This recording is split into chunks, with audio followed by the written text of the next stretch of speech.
Ladies and gentlemen, welcome back to the TrueLife podcast. I am so excited everyone is here today. Thank you for spending some time with us. We have an amazing show. We have Dr. David Salomon. We're going to get some introductions here in a moment. We also have Dr. Jessica Rochester. And without any further ado, I am going to allow these two beautiful individuals to introduce themselves. We'll start with you, Dr. David Salomon. Could you introduce yourself for people who may not know who you are? Sure. Thanks, George. Thanks for having me on. Thanks for having me back. It's always good to be on with you. I am currently the Director of Undergraduate Research and Creative Activity at Christopher Newport University in Newport, Virginia. I'm not sitting on the beach in Wales, which is where my backdrop is. I wish I were. That's my favorite go-to place. I have been a professor of medieval and Renaissance literature, religion, and culture for more than 30 years now. Written a bunch of books. My most recent book is on the 7 deadly sins. And I'm really looking forward to this conversation. Fantastic. We're so happy to have you. Dr. Jessica Rochester, would you be so kind as to introduce yourself to the listening audience? Thank you, first of all, for having me today, and it's lovely to share the show with Dr. David. And I am an ordained interfaith minister. I'm the madrina of a Santo Daime church here in Montreal that I founded 25 years ago. We're in our 25th anniversary. We're also in the 5th year of celebrating legalization, a challenge that took 17 years of working with Health Canada and other branches of the government to achieve the first exemption for what they call psychedelics, what we call entheogens and sacred plants in Canada. So it was a kind of a life mission and part of an important part of my journey. I'm also a transpersonal counselor. I trained with Stanislav Grof. I trained in the work of Dr. Roberto Assagioli. So I've been working for about 40 years, private practice and teaching, and in working in non-ordinary states of consciousness based on my own spiritual journeys, my own interest, and what all my clients were encountering and trying to make sense of. So I recently published 2 books, if people are interested, Ayahuasca Awakening, and these books are guidebooks. It's a guide to self-discovery, self-mastery, and self-care. I put these books together based on everything that I was doing, working with students and workshop attendants and members of my congregation, and information. First of all, the cartography, what people, I believe, need to understand about what am I exploring in the non-ordinary states, these vast dimensions that are the collective unconscious, and what am I encountering, and what's within me, what's mine, and what's part of the oneness of all things. That is really well done. I'm excited to talk to both of you today. And before we start the show, I just want the people listening to understand, I think we're going to have not only an enjoyable conversation, but a fascinating conversation, because both of these doctors are experts in their fields, from the ideas of mysticism to states of consciousness to spirituality. And I'm going to go ahead and begin right here with you, Dr. Jessica Rochester. I wanted to jump right into this idea of spirituality. When I say spirituality, what does that mean to you? Well, that's a big question, George. It is huge. And it's a good one. And probably it's one of those existential questions that people throughout their life are constantly revisiting. And as we go through the stages of life, the different stages of life, kind of decade by decade and life passage by life passage, we develop a different understanding of what spirituality is. Is there a hard and fast definition? Possibly. If we were to look in a dictionary, we'd find one. Does it adequately describe the internal experience that we have of, there's so many different names for this, the numinous, the oneness, the cosmos, that sense of me that is the little me, and then the larger me that seems connected to everything. And is that what we're going to call spiritual or spirituality? Is spirituality an experience, or is it a practice, or is it somehow both? Is it what here I'm going to reach into my Buddhism. Is it who I am and what I do and how I manifest?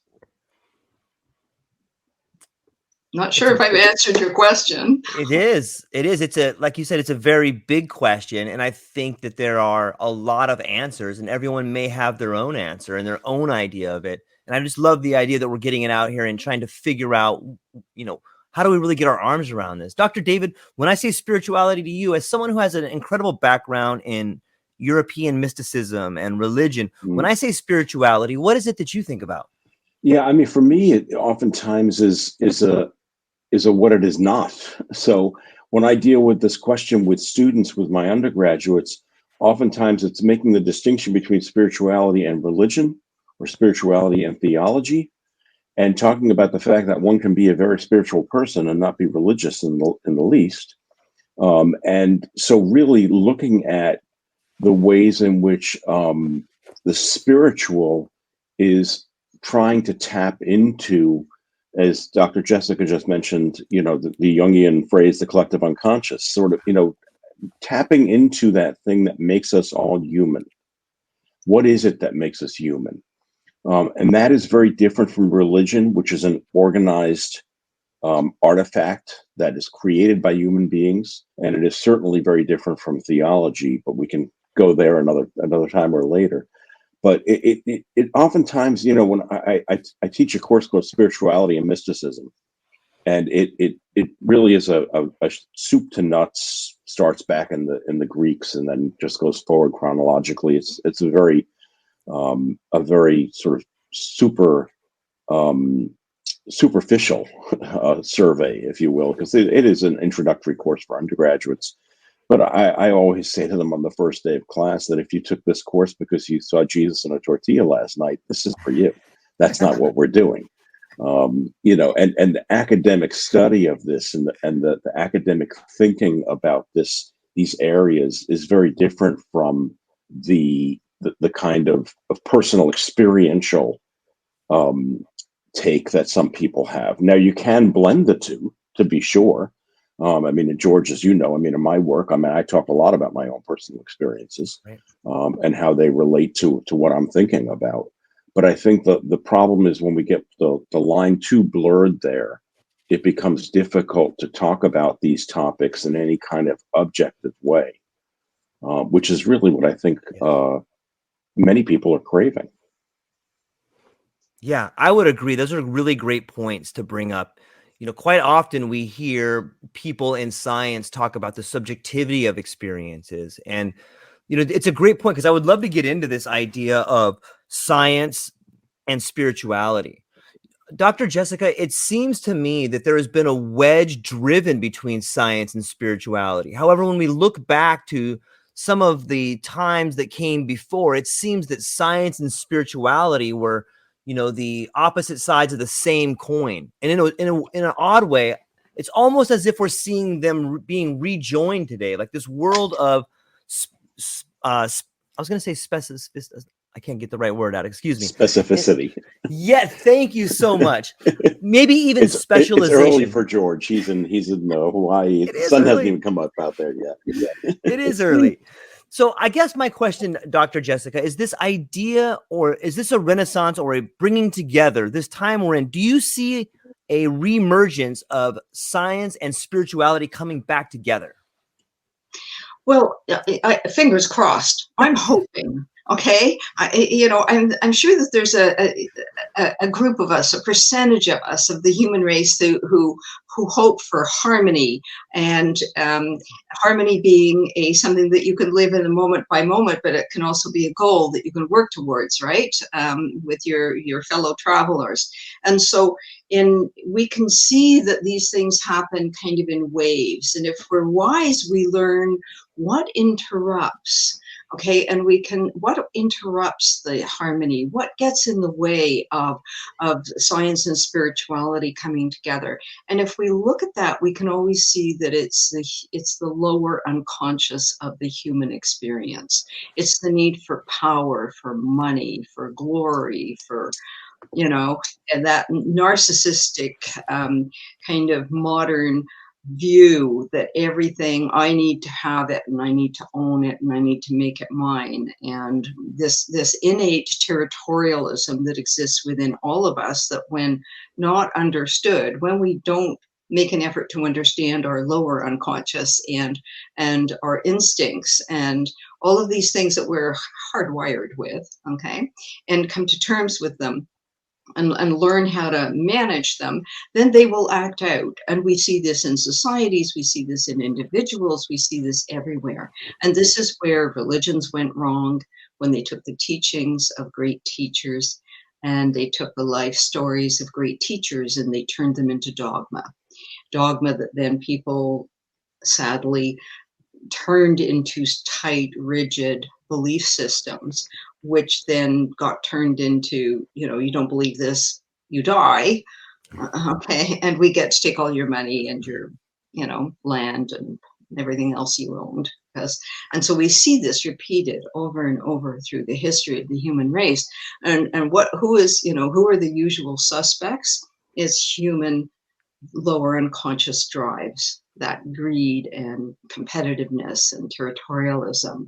And it's interesting to see Dr. David agreeing. Yes, I think we shared some similar thoughts on this. Is where does this go wrong, and how can we somehow overcome that and manage that so that science can walk with and meet spirituality, and we can see that it's been trying to happen throughout all of the centuries, but they put Galileo under house arrest, and I mean Assagioli was under house arrest, and one of the elders in my line, Alex Polari, was was imprisoned for political and spiritual beliefs. So you look at this and it just keeps repeating. What can we do to change this? I think you're right. And I think that, it's not only greed, but it's also the drive for power and to exert authority over others. Right. And so that creation, I think you're right, that transformation of taking the life stories of let's say the Buddha, or I mean, even though Buddhism has tried to stay away from this, it's difficult, or Jesus, and turn them into dogma is a way of controlling other people. Yes. And I think, one of the analogies that you made when you started speaking just a minute ago, I thought was really great, because it really defines what spirituality is. You talked about us all as travelers, and spirituality really is a journey. That's what spirituality is. That's maybe one of the best ways to define it, that it is a journey. But I think you're right. This, for centuries, there's been this sort of conflict between science and spirituality, between the scientific and the spiritual. And we see it even in the mystics of the Middle Ages. I'm thinking about somebody like Hildegard of Bingen. Hildegard of Bingen was a brilliant botanist and knew everything about plants. I mean, it was just incredible. Plants, herbs, unbelievable. And it's interesting that we've almost come full circle, because here we are in the 21st century now, and that's what people are doing again. Yes. There's this meme on the internet about antibiotics, right? Take this root, well, no, don't take this root. That's evil, right? Take this drug instead. And now we're back to take this root again. And so we've almost come around, 180 degrees. We returned to where we started. She was a medicine woman. She was a medicine woman, Hildegard of Bingen. She was. She understood herbs and for healing, and apparently had her own herb garden and knew which plants could do what. And there's plants that heal, there's plants that kill. So these are apprenticeship paths, and that's also a large part of it. People want instant enlightenment. People want. They want a 5-minute something they want a pill that's going to make it better. Western civilization is deeply addicted to, I want it and I want it now. And the thought of Ann Wilson Schaef's When Society is an Addict, if you're familiar with her work, and we have to look at it like that, and with compassion. It's so easy to point the finger and judge, but hey, I'm looking at myself. I'm part of Western civilization too. So we have to take this seriously. And if I change me, then that's the best thing I can do to try and support others into positive changes to live what I'm trying to teach, And so we see that there's these paths, spirituality, a journey, yes, but it's a life one. Jack Cornfield, one of my teachers, and who I've staffed with in retreats.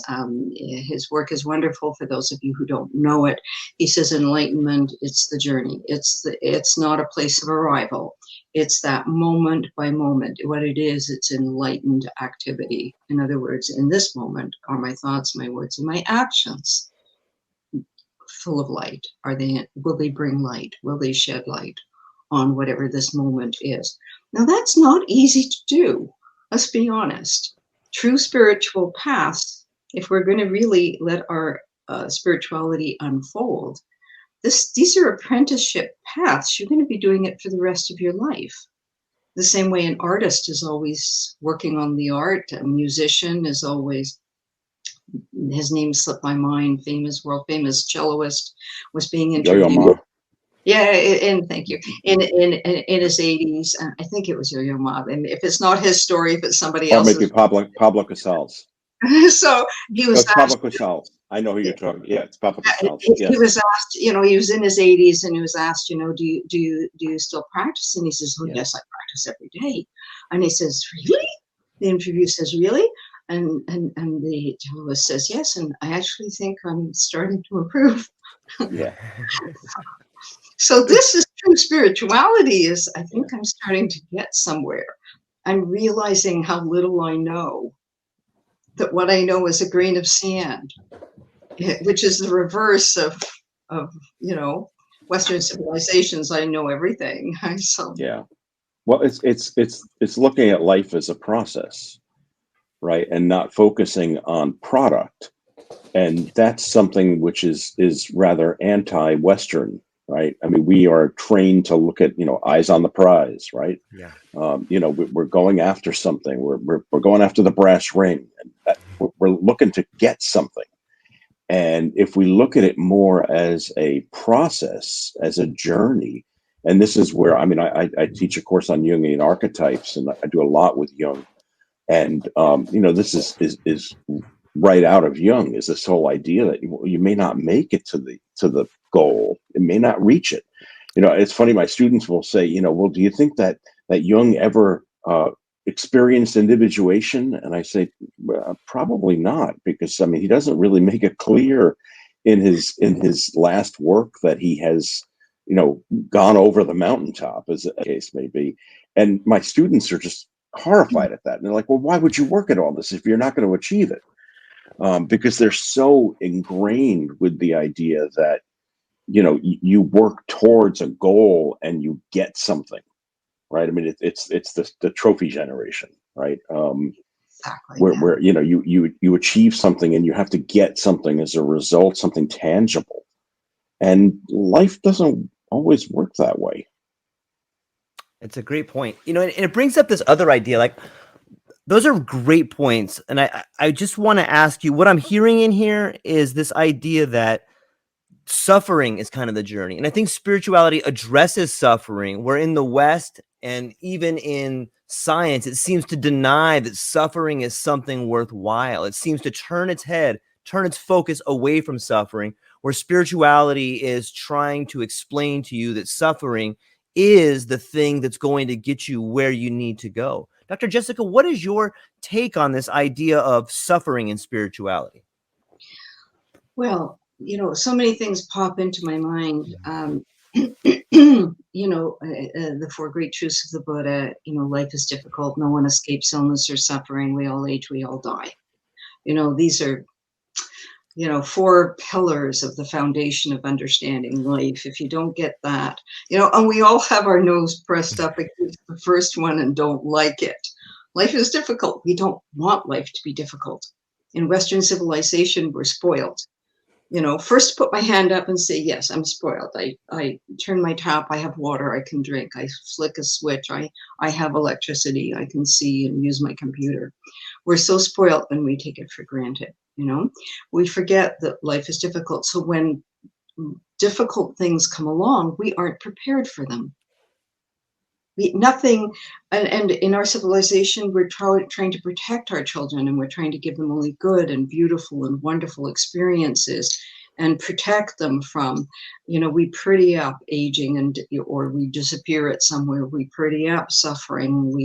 It's like the Buddha's early years when he's held imprisoned in the palace because his parents don't want him to see suffering, death, illness, poverty, the things but while we're sitting here, there are people around the world who don't have water, who don't have food, who don't have safety, who don't have shelter.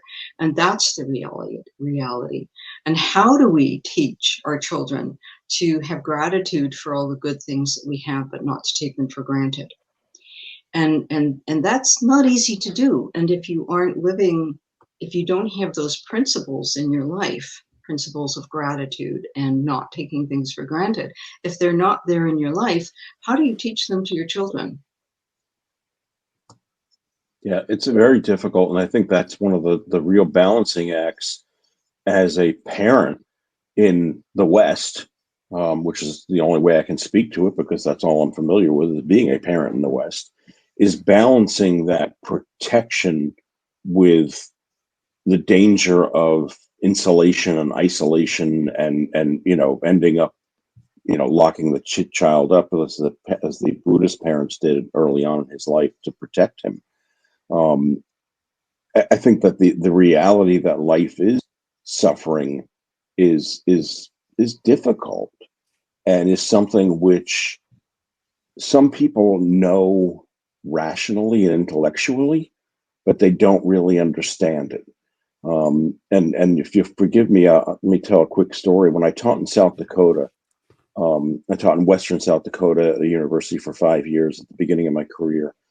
And one of the requirements by the state was that students who were going to become elementary school teachers had to go through this at the time they were calling it multicultural training. It's just back in the very early 2000s. And the way that they thought that we were going to accomplish that is we would send the kids down to the Lakota reservation at Pine Ridge to be exposed to another culture. Because for anybody who's not aware, a lot of those Indian reservations are very isolated and insulated, and intentionally so. On their part, they don't deal with the outside very much. So we would load these kids, almost all white, rather privileged kids, onto a school bus, and then send them down to Pine Ridge for the day. And it became a ritual every year that when we did that, there were several of us on the faculty who would be there when we saw them off in the morning, and then we would be there when they arrived back in the afternoon. And the difference in their emotional state. I will never forget one young woman getting off of us at the end of the day and looking at me, and she looked like she'd just seen a ghost. And I said, "What's up?" And she said, "I had no idea there was poverty like that." And it was this slap in the face that yes, there is suffering, and seeing it in this real, visceral way. As I say, we know it intellectually, but that doesn't mean anything because as Dr. Jessica says, I have tap water every day. I can turn on the electricity. I'm going to watch my football game this afternoon. Everything is just wonderful. But there are people who really do suffer. And I think that for many of us, we don't really understand what that is. And that is the fault of our Western culture, which has increasingly made things being easy and fast the touchstone of existence. If it's the least bit difficult, just look at things the way they are today. I had a colleague years ago. She had a little boy, and they were watching TV, And for some reason, I don't know why, a new commercial came on for the Dean Martin roasts, if we remember those. They were selling tapes of the Dean Martin roasts. He thought at the age of 3 years old, these things were just the funniest things he'd ever seen. Of course, he didn't understand anything that was going on, but I guess it was rather slapstickish, and he thought it was just so funny. He convinced his mother, he said, we got to buy these. So she acquiesced, and she called the number, and this is at the early days of the internet, and ordered the tapes.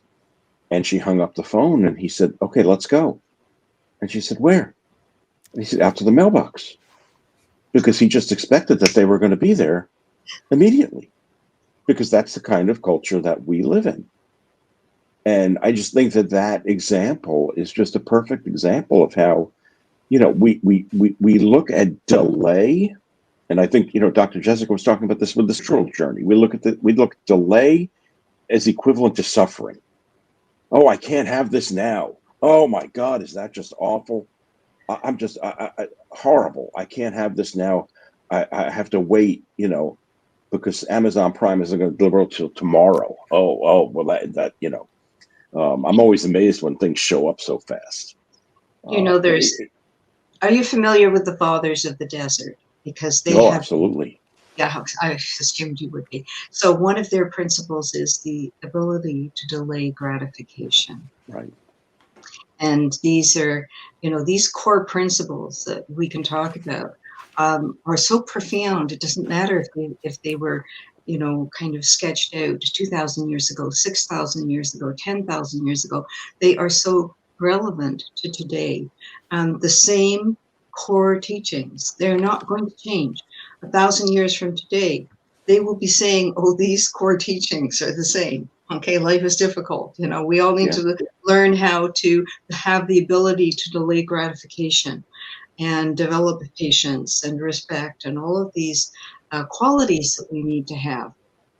Looks like we have another But in guest. many ways, that's subjective, right? In many ways, that's subjective because it's how you see it through your own lens. Exactly. Right. So what's suffering to me is different from what's suffering to somebody else. Yes. And for that matter, what's suffering at a certain time in history is different from what it is at another time in history. I'm sorry, George.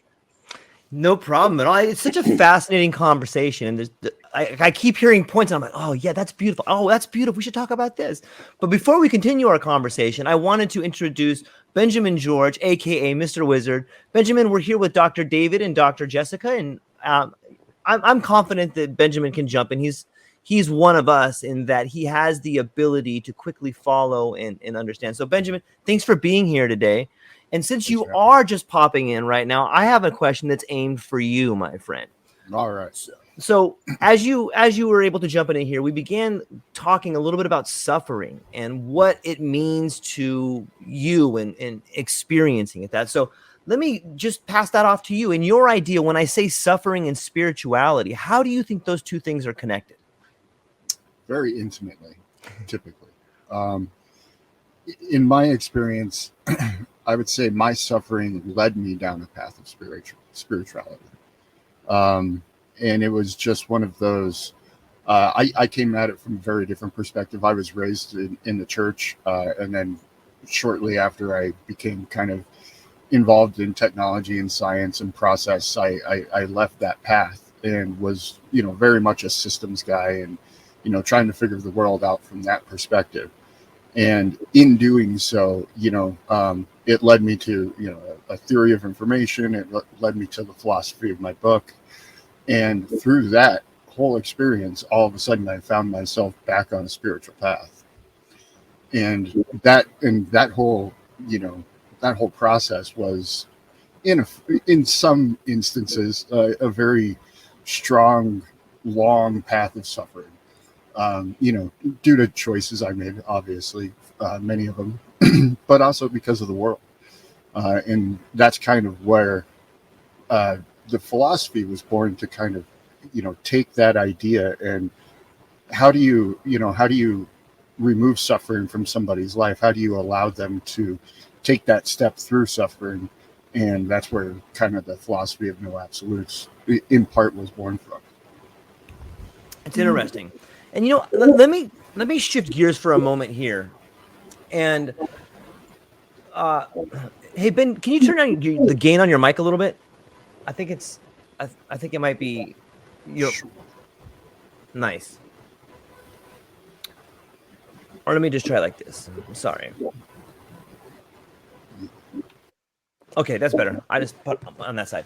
So, Dr. Jessica, I want to talk about states, alternative states, especially spirituality. When I think, I'm sorry, I'm having a difficult time getting this question out here. The concept of transitions from normalcy to alternate states of consciousness. I know that's a big question and a big topic, but I think that you have the ability to kind of move us down that path. So when I say to you the concept of transition, what is this transition from normalcy to alternate states of consciousness? Okay, so I teach this a lot. This is one of my favorite topics, and Right. and those of you who are interested, there's plenty of videos on my website. I offer all the videos free of charge for educational purposes, because I really want people to try and understand this in the largest audience possible. First of all, consciousness. Scientists are still trying to figure out what consciousness is, and I address this in volume 1 of Ayahuasca Awakening. Consciousness, like, we have to understand that it's a continuum, and it's awareness, back into kind of Buddhism and other practices. It is awareness, our awareness of where we are, what we're experiencing. So it's that's, when we're driving our car, all of our focus is on driving the car, as it should be. Okay, we shouldn't be smoking a cigarette, eating a hamburger, drinking a cup of coffee, talking on the phone. All right. I have this whole rap I do with my granddaughters about safe driving that includes this whole hilarious rap about that, And so our focus goes on what we're doing. So if we're writing a paper, let's say, some of us are marking papers, okay, then our focus is very clearly on one thing. So we have, as human beings, we have this awareness, and we have the ability to focus our awareness. That's vastly different from what is consciousness. Okay, so awareness is how we focus our consciousness. Like, you'd have a camera where you put the lens and how you focus on an image that you're looking at to be able to take your photograph. Okay, so consciousness is something that exists on a continuum. Our awareness of consciousness is something that is like the weather or the seasons. It's constantly changing moment by moment. We may have a little twinge in our knee, and then all our awareness goes to the twinge in the knee, right? Okay, we may have awareness of, oh, I forgot I need to do that. Okay, and so how do we distinguish between awareness and consciousness? So we put that down for a moment, then we come back to because everybody knows it, to try and define consciousness or non-ordinary states of consciousness is, again, the flip side. We can say lots of words about consciousness and non-ordinary states of consciousness, but that's all it is a whole lot of talking, trying to really define it. What we need to do is experience it. Okay, we really need to experience it. So non-ordinary states of consciousness are indigenous to being human. We have them all the time. We have them all the time. We can have them almost anywhere. You can be sitting on the metro, or you can be sitting on the top of a mountain, and you can have a shift in your experience of your own consciousness. And so your consciousness can expand. Now, we have to remember that the human body is a filtering mechanism. We don't smell like a dog and see like a hawk, and all of our senses are designed so that our human experience can do what it needs to do for survival, right? The same way a dog does what it does, a dolphin, a hawk, choose whatever, an ant, okay? Their bodies are filtering mechanisms, and yet you go past that. Okay, so we hear in a range, we see in a range. All of this is in volume 2, okay? The circle of wholeness.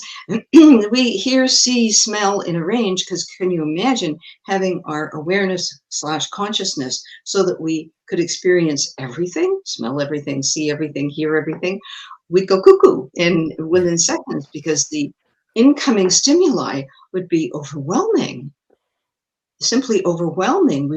Our brain would not be able to sort it out. So we then find that our brains, the same way the computers that we're sitting in front of and communicating in, they are not, I'm not actually in the computer, okay? Neither are you, okay? And the computer and the systems, okay, are simply there as transmissions of information. And so if we look at our brain as being a transmitter of consciousness rather than the source of consciousness, I think that that's the model that I'm more comfortable with. I'm not saying it's the end all and be all and the only truth, and let's now set up an altar and light candles on it. What I am saying is that's the one, that's the definition that works for me right now, okay? And it's been working for a while, is that the brain is the mediator, the transmitter of consciousness, but then so is our heart chakra. Okay, so is all our whole chakra body. Once you start really looking into these things, it's simple and it's complex all at the same moment. So the true non-ordinary states of consciousness, as we move along the continuum of non-ordinary states, then you do need to be seated or lying down, because if you were entering into, for example, the sacrament we work with, the Santo Daime, or most people will know as ayahuasca. Okay, but ours is only the two plants. It's very specific, as there's no admixtures in our sacrament. So when we take that, we're in ritual. We are certainly not driving our car or hanging out in our kitchen or in a disco somewhere. Absolutely not. We are in a ritual. Rituals that have been created to create physical safety, psychological safety, and spiritual safety, in which the very deep and profound experiences that can come from the awakening of or expanding of consciousness, that is then the non-ordinary, you're not driving a car in this state, allows for people to access things within themselves. It's like, if you look at the back of your hand, here's your skin. If you look at it, it looks like one thing. Take a microscope, it looks like something completely different. So the more non-ordinary state, or you look out, go outside at night and look at the stars, and then look at the photographs that we get back from the Hubble telescope or the VLT, the very large telescopes, and you go, wow, you know, the naked eye is never going to see that.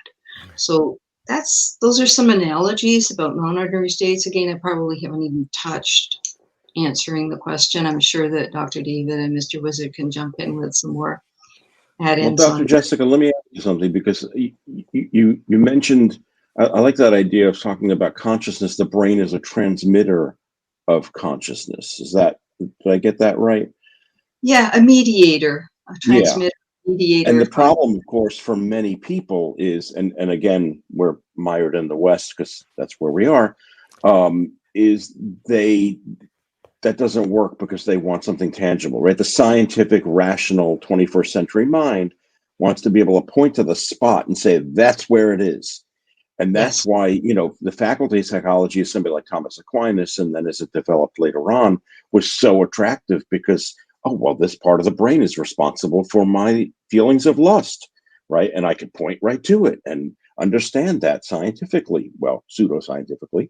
And when you start to talk about consciousness as being something that's less tangible and more of an abstraction, that's where a lot of people have a real problem. And it's the same thing when we start discussing the nature of faith. Yes. Right. When we look at religious traditions and spiritual traditions and talk about the nature of faith and what faith is, and how some people's faith can be so incredibly strong and just a part of who they are. I mean, a woman I knew growing up, I marveled at her faith. I never could understand it. I still don't understand the power of her faith, how strong her faith was. I admired her for it, but it baffled me. And I think consciousness is part of that too. You know, if you can access those alternate states of consciousness, and you know, I've experienced some of this in my life through, I mean, as I say, when I was out in South Dakota, going to sweat lodges and experiencing it in a way. I remember, you know, in the 1980s doing the isolation tanks down in the Village in New York City, and it was all about, you know, accessing that other way of existing. But I think the sort of the kick in the pants comes in the fact that you got to come back. You can't stay there. We want to stay there. It's like what we talk about when we talk about mystical experiences, right? If you have a mystical experience, that's what you want to, where you want to be. But isn't that what we call death? If we look at the Eastern models of reincarnation, where the soul reincarnates, and again, these are models, and people believe what they want to believe. But if we look at, and if we've touched into experiences, holotropic breath work, Stan Grof's work, profound possibilities of exploring within yourself without mediating through substances or sacred plants, okay? And, this accessing these other realms, there's many of us who believe, well, that's what happens when you die. You just leave this body behind and then the soul. Right.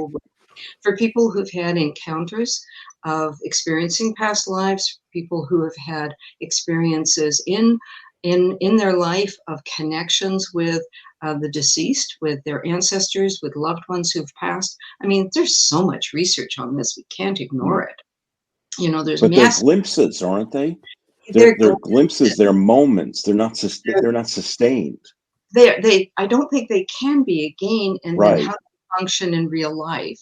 And exactly. So I had an experience, I'll share it very briefly, and I'd be interested in both Mr. Wizard, and such a cute name, and Dr. David, in kind of your understanding of this. I had an experience. I've had profound spiritual experiences since I'm a child. So my journey, all my explorations through different religions and spiritual traditions, and in the ashrams and with the Buddhists, and in the trainings and the transpersonal world, and all my academic studies and everything has been the thrust towards understanding myself. Okay, all of it. It's been my spiritual journey unfolding. But a lot of my experience have not been mediated by, even in the last 25 years, by 26 years of working with our sacrament. Most of them were just spontaneous. So one of my experiences was that I was starting to fall asleep. It was night and I was starting to fall asleep, and I felt my vibration change. So I was lying flat on my back in my bed, and my husband was beside me fast asleep already, and I felt my vibration change, and I felt as if I was ascending, and I'd had these experiences before. I felt as if I was ascending into the light, and I became absolutely one with the light. It was a familiar and always terrifying, awe-inspiring experience.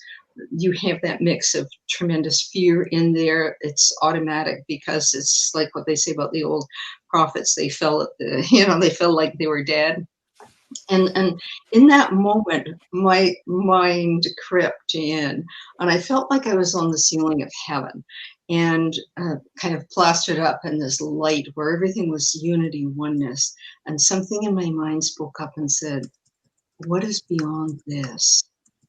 And the voice, what I mean by the voice, answered me and said, "As long as you're still connected to your human body, you don't know. You can't know." And it was as simple as that. It's like, okay, we're sending you back now. You're asking too many questions. Okay, back. How's my sound now, George? That does sound, there's not a whole lot of background, but it sounds better. Thank you. I'll keep playing with it. I wanted to chime in terms of, I like to classify consciousness as a transceiver, both a transmitter and a receiver, right? I just wanted to touch on that. I could go back into that, but we kind of moved on. Your story brought up a similar story for me, Doctor. And when I was in a dream state, and I died in that dream state. Now, everything I knew to that point, you can't die in a dream, right? And, things kind of go black and people wake up. It's the typical kind of articulated experience. But everything went white for me. And I was similar to you. I was I was completely enveloped in light. And then upon waking up, I wasn't able to move for about 5 to 7 minutes. My whole body was just it was tingling, and I couldn't really actually feel my extremities. And And so, back to what we were talking, or what you guys were talking about in terms of, having that ability to, be in those states and then transcend and bring them back. It was one of those things where I was so far away in that state that I completely lost any sort of kind of physical control over my body. And it took a while to recover. But it was such a profound experience, because it wasn't, there was no fear attached to it. It was like, oh my goodness, I died. That's what it felt like. And then I came back, and I was thrust back, and I woke up, and it was just like, wow, fascinating. So when you said that, it triggered that memory for me. These are regular, normal human experiences. People are often shy to share them in our culture, particularly because they get laughed at, they get made fun of, they get discounted, or unfortunately, you get diagnosed. Okay. And especially if your experience has been profound enough that it now takes you into what we call spiritual emergency rather than spiritual emergence. And spiritual emergence is like the gradual awakening where you can work with what's arising. Spiritual emergency is when it comes up in a great big volcanic heave, and you can't function in your everyday life very well because there's too much happening on the internal level. And that, sadly, again, I address all of this in the books, and that sadly is what happens far too much in our culture. In older cultures, they would take care of the person. They would understand the person had had a profound experience. The shaman would start thinking, maybe this is my next apprentice. Okay, obviously, if they can access the other realms, they have a gift of being able to learn how to do the shaman's walk, 1 foot in that realm, 1 foot in this realm, which our culture has no idea how to help people integrate that. And this is one of, maybe Dr. David and Mr. Wizard, you can jump in on this, but George, I was hoping today we were also going to address what's happening with psychedelics and entheogens in our culture, how people are grabbing them as instant cures, or, take this and your depression's gone, and take this and your anxiety's gone, and all that jazz, where that's completely the opposite of everything that I learned in transpersonal psychology, which is there's something inside of you that you need to discover or learn to be able to understand why you're anxious and what that depression is about. And depression can be useful because it becomes the next step in understanding ourselves and addressing what's happening in our life. Does that make sense?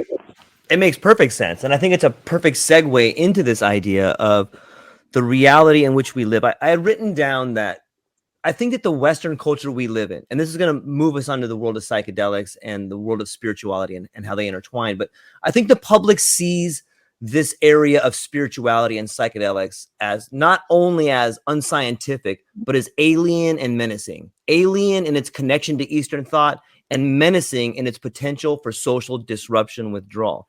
And so I believe that the world of medicine today doesn't solve problems. They solve symptoms. The world of medicine today doesn't really care about getting in and removing that block, removing that trauma. What they care about is putting a patch on it so that you can continue to live in trauma. I think spirituality and psychedelics being a part of getting in touch with spirituality allows you to figure out what that problem is if you're willing to do the work, but it allows you to find out what that problem is and then begin working towards it. And I think that is what we're beginning to see today with psychedelics is this. I almost feel like psychedelics are a Trojan horse into medicine. It's allowing, right? It seems like, okay, here's this thing that's been around forever. And now it's going to come into medicine and allow the people administering the quote unquote health to become healthy people. What do you think about that, Dr. Jessica? The idea of psychedelics potentially being a Trojan horse into medicine? Okay, well, first of all, I have to say that what you said about kind of, I'm not so comfortable with the generalization. I think that I know I have so many colleagues who are brilliant physicians, brilliant psychiatrists, brilliant doctors working in their field. So if I can, and forgive me for saying this, just feel I need to give them a voice, and who work so hard. And I've had all kinds of I'm a cancer survivor. I've had all kinds of medical things happen. Taking care of some in this moment. I have wonderful doctors. So yes, there are some doctors who just say take a pill and go away. I think maybe you're referring to more, if we're talking about all doctors in general, I have to say thank you, thank you, thank you, thank you. Keep up the good work. However, there exists in psychiatry and psychology this particular, there's a percentage. The same way there is in accountants and dentists and every other kind of occupation and profession. There are people who just have their set idea of what works, and they're not going to get out of that box. We have to understand that, again, that box is very well structured by industry. Let's take a long, slow, deep breath and just simply say industry, and the pharmaceutical industry has a huge hand in this.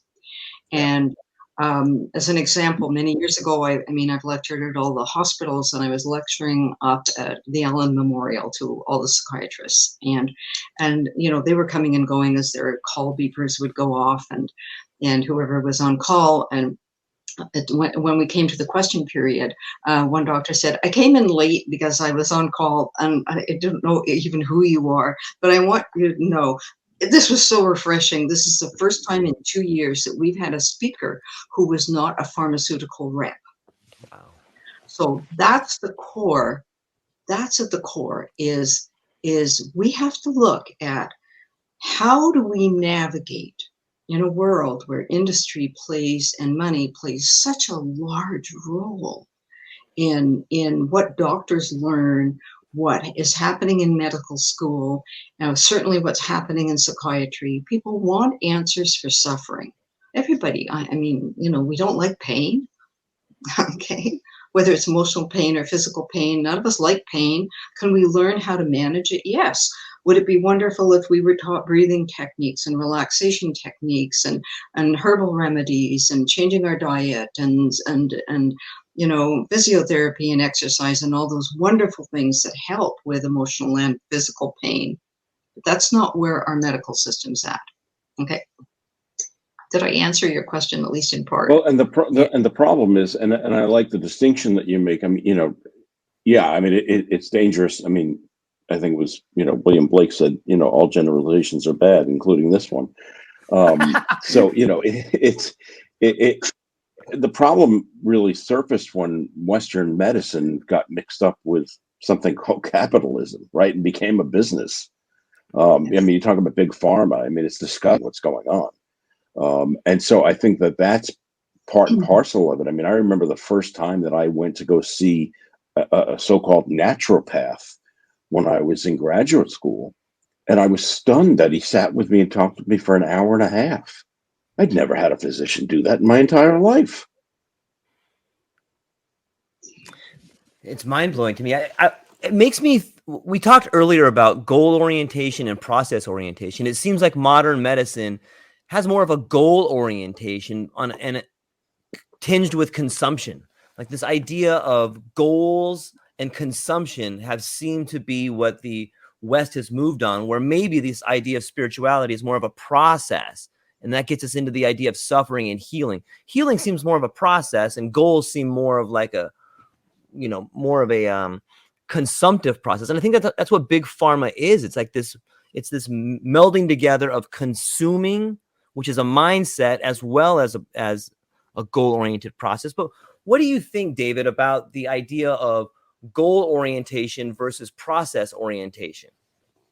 Well, as Dr. Jessica said, much of what Western medicine tends to treat is symptoms.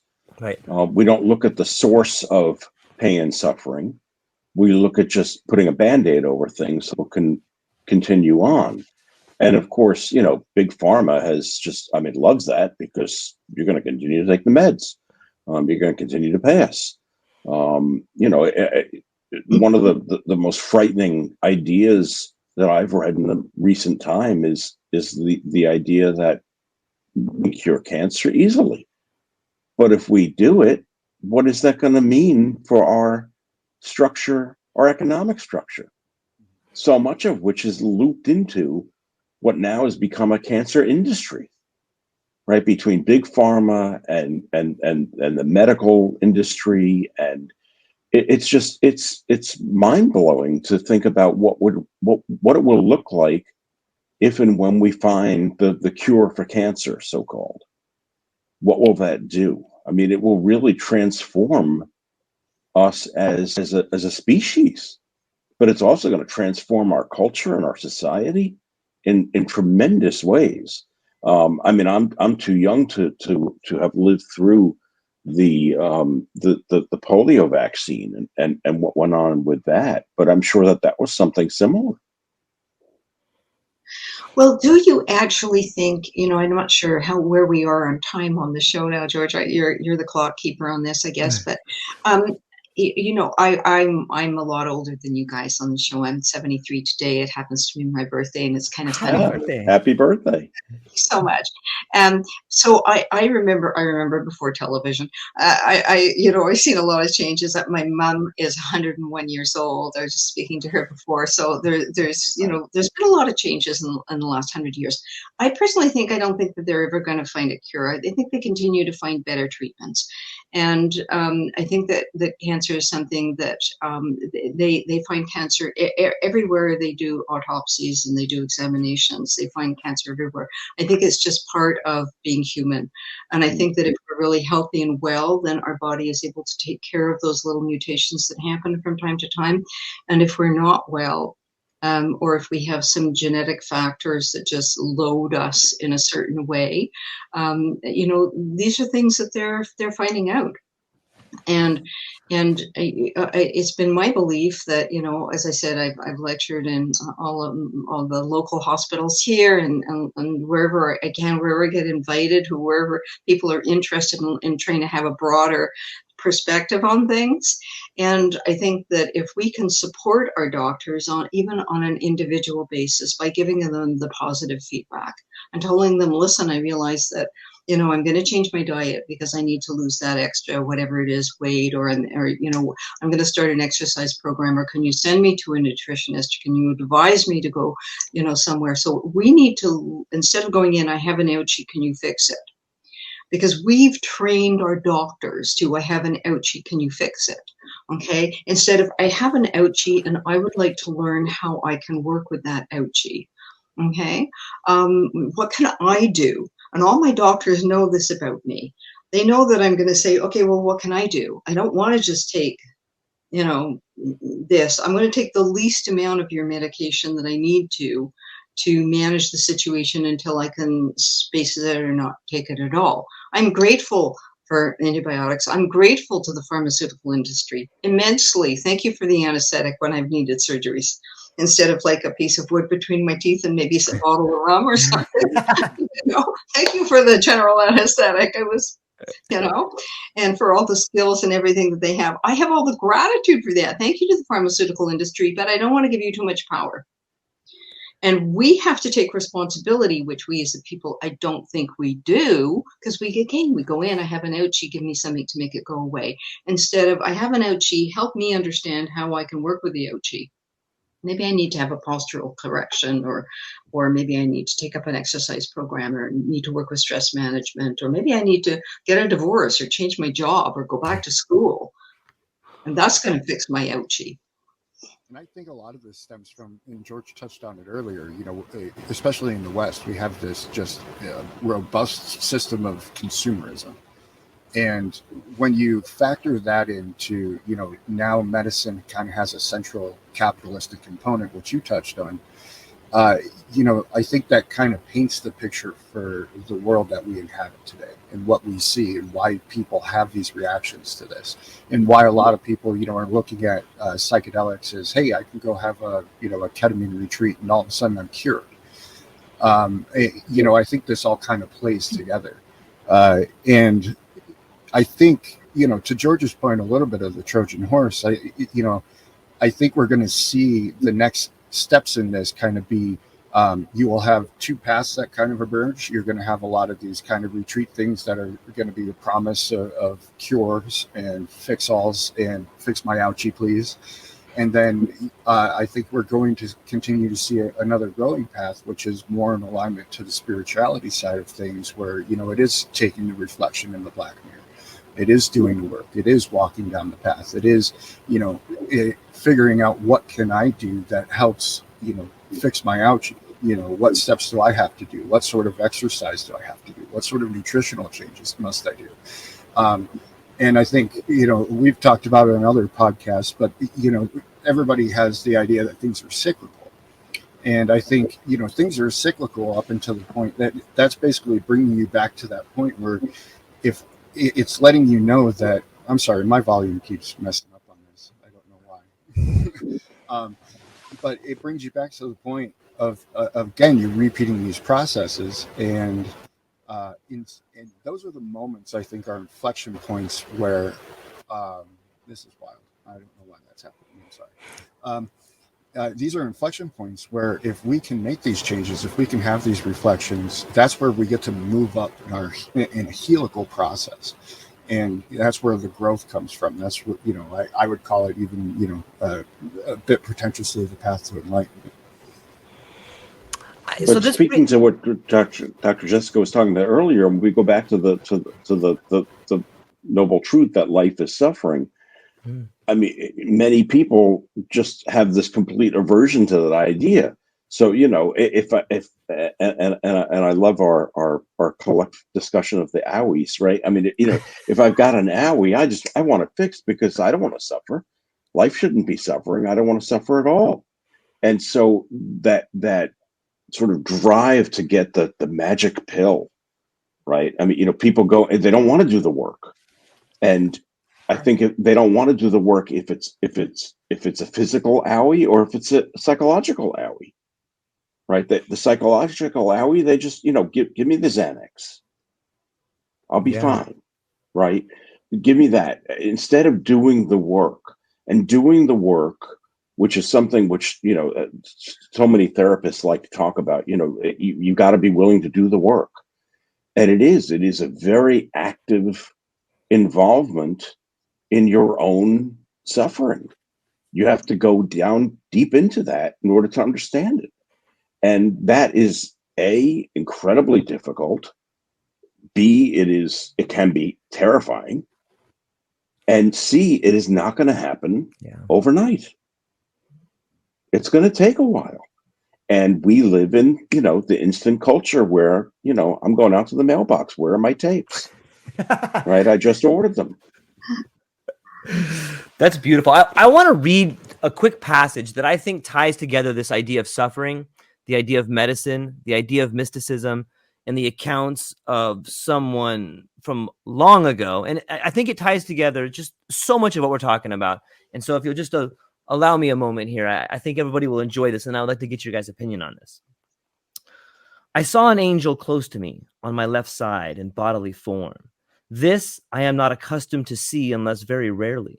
Though I have visions of angels frequently, yet I see them only by an intellectual vision, such as I have spoken of before. It was our Lord's will that in this vision I should see the angel in this wise. He was not large, but small of stature and most beautiful, his face burning, as if he were one of the highest angels who seem to be all of fire. They must be those whom we call cherubim. I saw in his hand a long spear of gold, and at the iron's point there seemed to be a little fire. He appeared to me to be thrusting it at times into my heart, and pierce my very entrails. When he drew it out, he seemed to draw them out also, and to leave me all on fire with a great love for God. The pain was so great that it made me moan, and yet so surpassing was the sweetness of this excessive pain that I could not wish to be rid of it. The soul is satisfied now with nothing less than God. The pain is not bodily, but spiritual. Though the body has its share in it, even a large one. It is a caressing of love so sweet, which now takes place between the soul and God, and I pray God of his goodness to make him experience it who may think that I am lying. That's from Saint Teresa. And she's just having this the cherubim thrust this spear into her heart. And I think about the psychedelic experience. I think about death, and I think about suffering when I read that passage. And if anyone has been lucky enough to see that piece by Bernini, like, you can just see in her face this ecstasy of pain. And I think that sums up so much of of suffering and the psychedelic experience and what people must go through in order to be okay with death and okay with suffering. And so, Dr. Jessica Rochester, I would love to get your opinion on this idea of psychedelics, this idea of suffering, this idea of medicine, and might these spiritual states be something that we must learn to confront death? Well, yes, yes to all. Yes, in as many words. I was listening to your reading, and thank you for sharing that. And for the people in the listening audience or watching audience who are shuddering at the thought of it, and then there's both of us who had, I've had that experience. And what I want to do is I want to share my Bashina. She passed about 5 years ago now, but she was an extremely well-known medium and psychic in the Santo Daime Umbanda line. Many generations in her family, Umbanda priestesses, and a very extremely gifted woman, and one of my teachers. And she always would say, it's so interesting. She says, around the world, they're the same beings, but they wear a slightly different outfit and they have a slightly different name. So it's Ogum here and it's St. George there, and the Archangel St. Michael. It just has a different name and a different outfit. And so these profoundly powerful beings, okay, these guardians of the light, these profound beings that we can encounter in non-ordinary states of consciousness, whether they are spontaneous, whether they are activated by illness or accident or giving birth. You'd be surprised how many women give birth and have profound, apart from everything else that's going on, have these profound moments either during or just after. And then fall into a depression because they don't know how to integrate it, right? So we have these experiences, and then what do we do with them? What do we do with them? How do they change our lives? Isn't that what it's really about? When we have, that what she experienced, Saint Teresa, that would be considered a shamanic extraction in shamanism.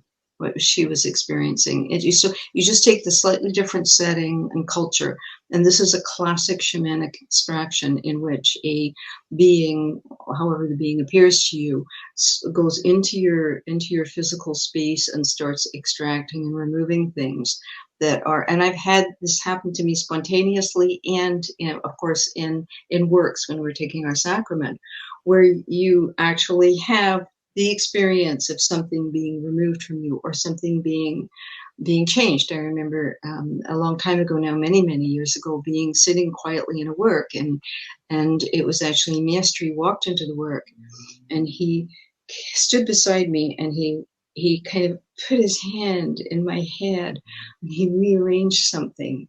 And I'm sitting there absolutely frozen, thinking, am I imagining this? Is this happening? What is, just kind of paralyzed by the experience. He just rearranged something, looked at me and walked off. Okay. And I've encountered him a couple of times. Once I was laid out in a work. I mean, it just the time he said to me, lie down. And again, this was decades ago, lie down. Okay. I wasn't, thank God, leading the work, but it was, I was visiting friends and what have you.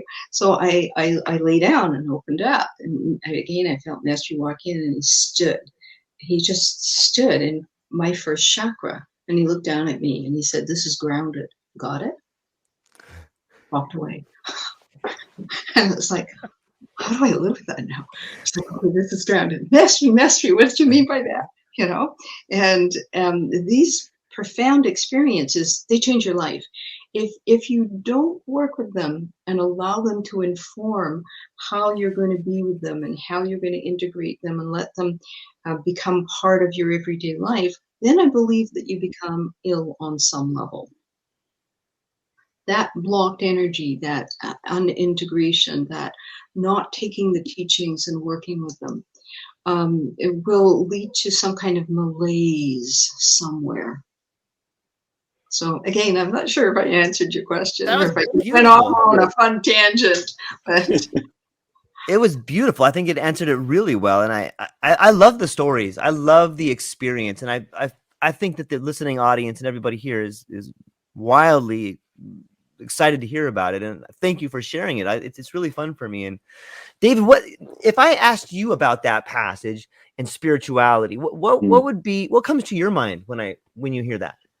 Well, I mean, as Dr. Jessica was speaking and mentioning the fact that a lot of women have these experiences at childbirth, I think about somebody like Marjorie Kemp, to the medieval mystics, a woman who had, I believe it was 14 children, and experienced, incredible suffering after the birth of many of those children, which she appears to have interpreted as spiritual experience, but our doubting Western minds look and say, well, there's something wrong with you.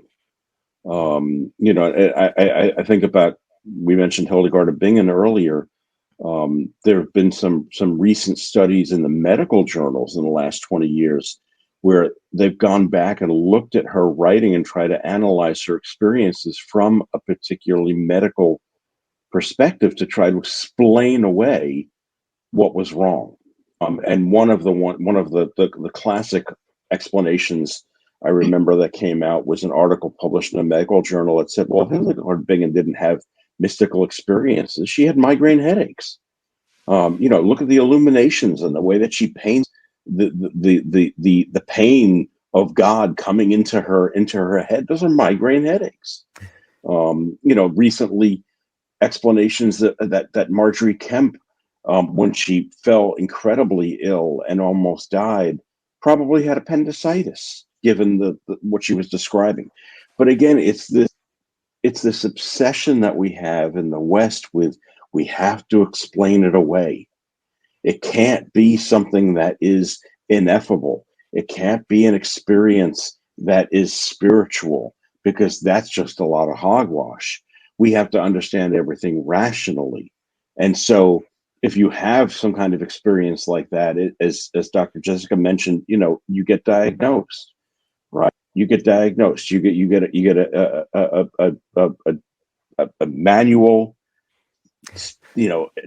definition, something from the DSM gets put on your, stamped on your file, so that, and why is that? Well, again, we're back with the big medicine, right? I mean, so health insurance will pay for your therapy, right? So to explain it away, we couldn't just write on there that, well, you seem to have had a spiritual experience. Blue Cross is not going to pay for that. It's fascinating to think about. To your point, sorry, George, but to a couple of your points, Dr. David, thank you for sharing that. And yes, how do we help those of us who have spiritual? First of all, she may have had appendicitis, but that doesn't cancel out. And Right. She may have been having migraines, but that doesn't cancel out that she was also having spiritual experiences. Exactly. It have to be an either or.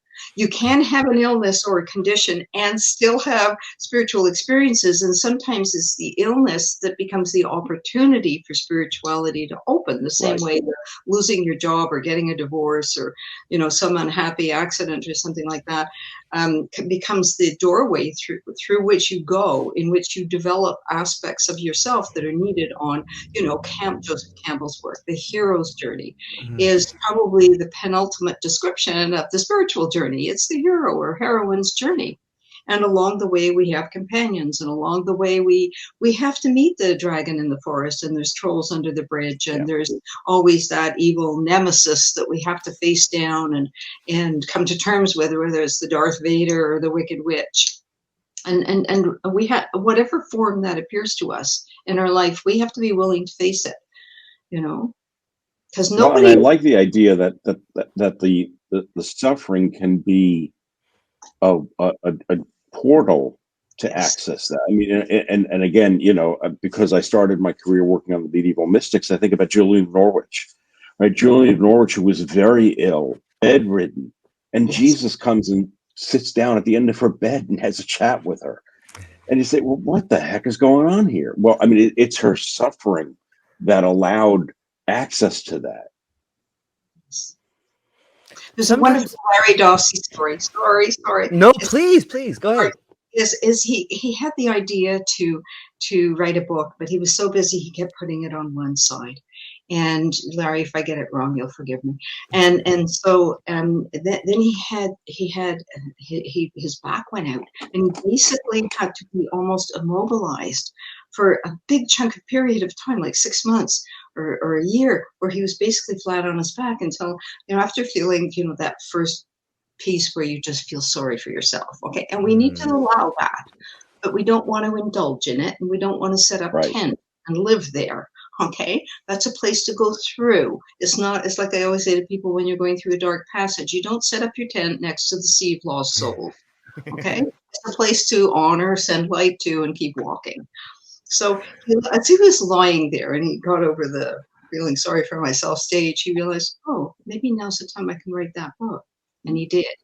Okay. And he wrote this magnificent book on prayer. How perfect. How perfect. It blows my mind. And there's so many threads that I want to pull on right here, but I'm going to pull on this one right here. It seems that in the spiritual experience, be it through suffering, be it through psychedelics, or be it through trauma, we're becoming more aware of the active imagery at the periphery of thought. And I don't think you can access that unless you have some sort of trauma, some sort of suffering. But I'm curious about this imagery at the periphery of thought. It seems to tie into, it is almost ineffable.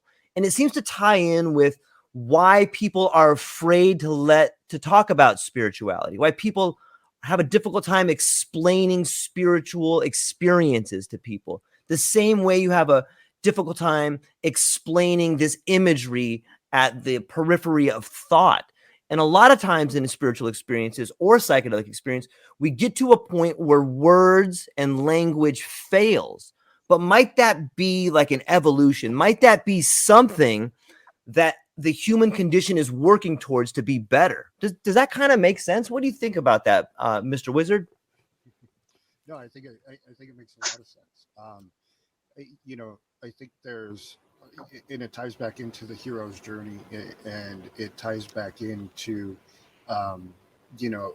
what we were speaking of before. And that periphery is, it does become ineffable. And typically I would say, there is some sort of suffering involved in getting to that stage. Yeah. But, philosophy is kind of the school of thought that we kind of have created to explore these things, right? And in modern times, you can't explore these things, otherwise you get diagnosed often. It's just very recently that we're able to have these types of conversations out in, much more in the public sphere. And I think that journey is going to lead us to find the words to be able to describe these experiences at a greater detail, and find the meaning of them, and find, the purpose of this experience. But the whole idea that these things exist on the periphery and that they are ineffable, right? And so how do we describe them? How do we put them into some kind of human language, whatever we mean by language? And I think about Jung's Red Book, right? Look at the Red Book, right? Much of which is just absolutely baffling to anybody other than Jung himself, right? I mean, you look at it, you're like, what the heck is going on here? Show pages that to students, and they're just like, what is that? And I think that there's a way in which certain people, Jung being one of them, are trying to express what that looks like. But it doesn't look like anything that we can understand. There's no way to decrypt it. And that can be very frustrating, right? If you look at the Red Book and look at the English translation of the Red Book, it's interesting. I doubt the translation captures every essence of what's in the book, The same way that as Mr. Wizard's talking about philosophy, when I study and teach German philosophy, it's always interesting because in English translations of German philosophers, the translators are always including at points the original German word in parentheses, as if to say, we really can't translate this, but here you go. Because there's some of these terms that just you can't translate. You can't translate those experiences. How about if we become comfortable that there are no words? I think that's where we need to get to, that there are no words. I don't know if anybody else online is a scuba diver, but, I try and, I used to, I don't so much anymore, but I used to scuba dive. I adored it. And there's a whole world under there. Now try to imagine describing deep underwater on coral reefs and what you're seeing to somebody a young person who lives out in the desert somewhere, close to the edge, let's say in Morocco, close to the edge of the Sahara Desert, out in the Atlas Mountains somewhere, because the only water they've seen comes from a well, or a spring. They have no concept of what the ocean would be like. How do you describe that? So I think we can just simply do our best. We say, what do they say about the ocean? It's blue, it's wet, it's noisy. Have you got it yet? What you're describing reminds me of The Gods Must Be Crazy. Right? Yeah, The Gods Must Be Crazy. So, I think that we just need to accept that maybe that's not how it works and stop trying to make it work like that. And it's like the people who describe the taste of wine. It's got a fruity undertone or something. Well, it's not helpful. It's just still a whole bunch of words, but it doesn't give me the experience. And so the things that we deeply know, try to describe love. Try to describe loss. What you can do is I think this is Jack Cornfield's story. Can I tell it? Because it's a real beaut. Okay, so, choose any teacher you want who's sitting in their garden. Let's make him a Zen master, sitting in his garden and in a small village and meditating, and into the garden walks a woman. And she said, Master, my child has died and I know you have the power to heal. So can you bring my daughter back to life? Can you bring my child back to life? So he breathes in and he takes a moment and he says, okay, I'll do that for you, but you have to do something for me. Anything, Master, anything. I want you to go and bring me 1 grain of rice from a house where grief has not visited. Oh, I can do that. I'll be back. Probably today, right? Okay, time passes. A year passes. The master's sitting meditating in his garden. And he looks up and there's the woman.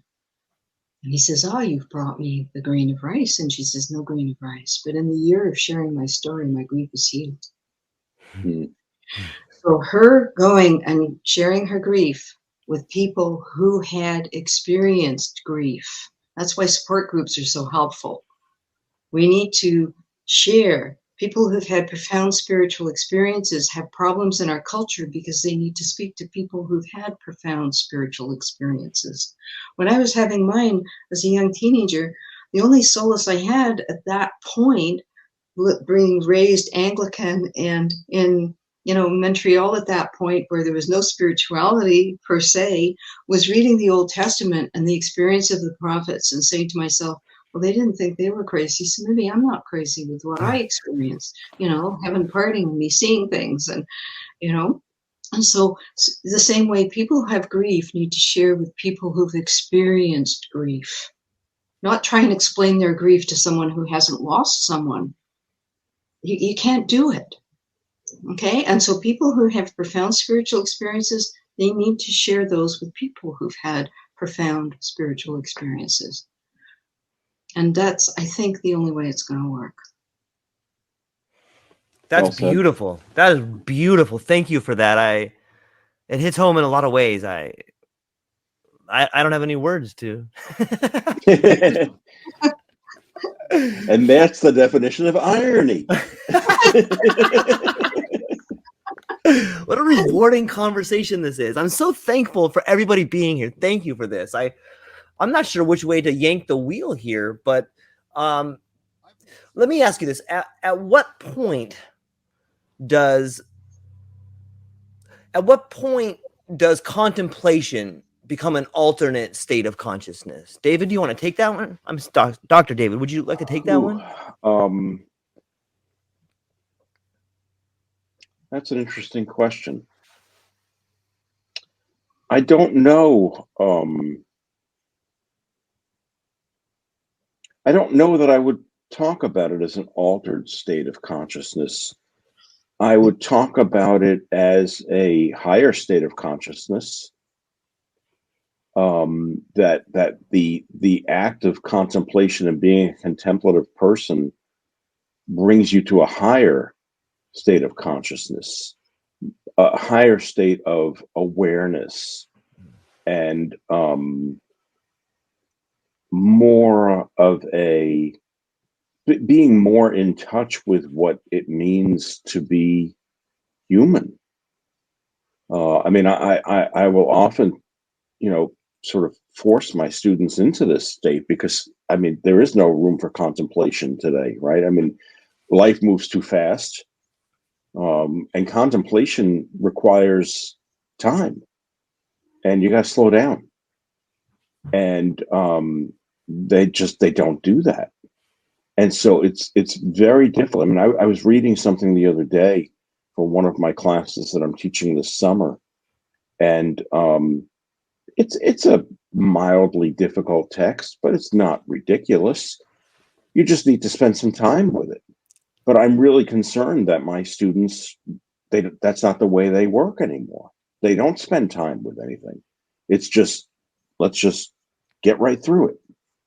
And so the importance of taking those moments to reflect on existence, to contemplate, are really important. I mean, example, I mean, because I work in higher ed, right? I mean, we are moving towards electronic books for everything, right? Personally, I hate them. And so students, they rarely go into the library and use physical books in the library anymore. Well, one of the courses that I teach is a course that I call Hamlet in Hyperspace. It's a course on writing and technology. And one of the first assignments that I give them is I give each student a card, an index card, and I've gone through the library and written down call numbers of different books on each card. I try to align it with what they say their major is. And I ask them to go to that shelf, find the book that they have the call number for, and then not only look at that book, but look at all the books that are on that shelf around it. And take them off the shelf, look at them, thumb through them, smell them, feel them, really look at them. And every year when I do this assignment, it's intriguing the way that students react to this, because it requires that they slow down a little bit and look at something that they wouldn't normally have looked at. I talk with them about the importance of serendipity, right? I mean, you're going to find something that you're going to enjoy that you didn't even know existed. Isn't that great? But that's not going to happen if you are going through it like a bull in a china shop, which is the way that most young people exist today. That's the way that our culture is encouraging people to be. I don't know if that answers your question, George. It's a beautiful answer, and I'm thankful, and it makes me think things. I would like to ask, excuse me, Dr. Jessica. I would like to ask you this same sort of question. Maybe it's true or maybe it doesn't true, but just your opinion on it is: at what point does deep contemplation become an alternate state of consciousness? Depends on the person. I think that that's already, again, looking at a continuum. Okay, a continuum, whichever way you want it to go. It's moment by moment. Anywhere you are, you're going to have those gentle shifts or abrupt shifts in your consciousness level or your awareness level. And so I don't think that we can put it so much on a scale like a pedometer, or in your car. Okay, now I'm going 30 kilometers. Now I'm going 40 kilometers. Now I'm going 50 kilometers. Okay, and whoops! I just broke the sound barrier. So at what point, now I'm out in space. Okay. I don't think that we want to be able to physicalize it. And we want to be able to describe it in a way that we're comfortable with, that then we can kind of control. I think, many people have from Ken Wilber to particularly like Holger Culvate's, his little ladder out of consciousness, all the different kind of, now it's beginning to be altered and, goes all the way up to cosmic consciousness.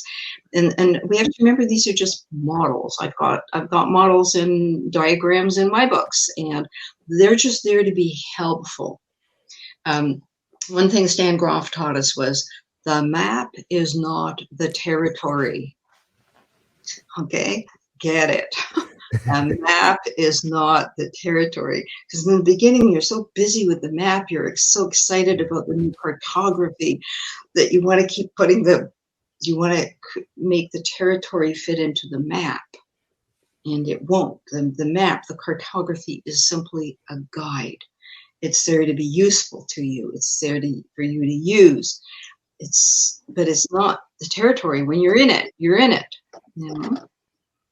It's like being the only woman here, I can say this, and you guys are just going to have to listen to it. But it's like all those preparation for giving birth classes, those LeMay's classes, where I don't know if you guys have children or you've been present at a birth, and it's an experience, right? It's an incredible one.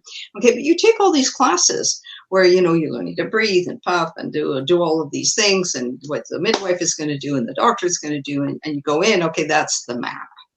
Okay, the territory is when you're actually there with the contractions. Okay, and all you can think of is it's almost useless. Like it's almost useless. Okay, because somebody has to keep reminding you to do that breathing. There's some vague muscle memory that helps you go back into it. So I'm not discouraging anybody from doing it. I'm encouraging you, please do it, but don't get distressed. If what I found most helpful was after, older women telling me you might reach a point in the delivery where you don't want to be there. And it's like, wham, when I hit that place, it was like, oh, that was one of the most important things. They don't teach you that in the LeMay's classes. They don't teach you that you might reach a point where you think, this is overwhelming. I don't want to be here anymore. There's nothing I can do, and so all maps are just maps and words are just words. And it's the experience, the vital living experience that each person has. And those of us who've had them, all I think that we can do is try and point the way. These are the things that helped me, learning to meditate, regular exercise, good nutrition, get your sleep, don't have any electronics in your bedroom, find time for quiet time, put your work in perspective. You're having a relationship problem, hey, go to couples therapy. Do your work. That all we can do is point to these things helped me, and here's some good maps. Now, trust your inner wisdom. How many processes and how many, in how many therapists' offices are you going to hear these words? You have inner wisdom. You have inner spirit. All I'm going to do is try and help you learn to access that and trust it and get it strong. Let it be the most well-developed muscle in your body, that spiritual muscle, that kind of psychological muscle of confidence in your own inner wisdom. It's really well said. It brings me to this idea of maps and territories and boundaries.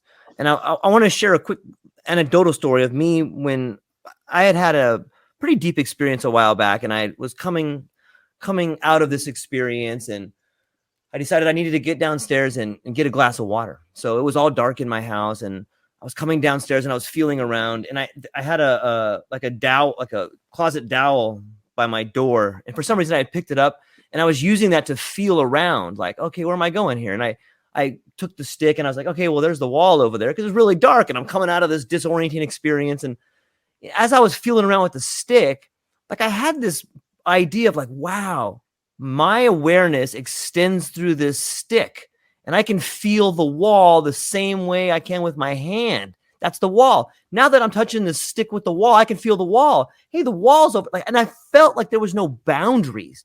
I felt like once I extended my awareness into an inanimate object, that object became part of me.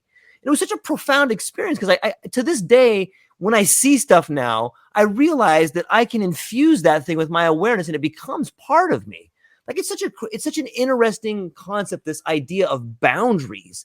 And like sometimes it can be so limiting to think of ourselves as ourselves, but I think it can also be incredibly empowering to know that your awareness can extend into everything around you if you're willing to infuse it in there. Dr. David, is that just craziness, or what do you think about extending your awareness into other things? Well, I mean, it certainly is in keeping with everything we're talking about today about augmented reality and the really incredible work that's being done in prosthetics for human beings, right? And the ways in which these new prosthetic limbs become part of you, and your awareness is extended into them. So that I think I mean, I'm thinking about the work that's being done by Dean Kamen in Deca Labs with the Luke arm, right, which they've been working on for decades, which is a new prosthetic arm, and it's done amazing work with this, and it becomes a part of the person. It isn't. They don't think about it as a separate artificial limb because it has the ability to become a part of you. It taps into your nervous system and your musculature and the way that you operate, and it's intriguing. It's intriguing. Dr. Jessica, I'm wondering, so if we take this idea of using a stick to feel things and understanding that is part of you once you pick it up. Sometimes I think that if I'll just run with this exercise, and I think that once you realize, okay, I picked up these scissors and now I can feel the desk around me. I think you can extend that all the way into other people. And this kind of gets into Dr. Dave and I talk about the Jungian archetypes, but I think that your awareness extends into other people. Like that's how you recognize things in other people about yourself. Sometimes when I see someone that's angry, I'm like, that's me. I'm angry like that. That's exactly what I do. Or if I see something do something, maybe I'll see my daughter pick up something and, take a little butterfly and pick it off the ground. I'm like, oh, that's beautiful.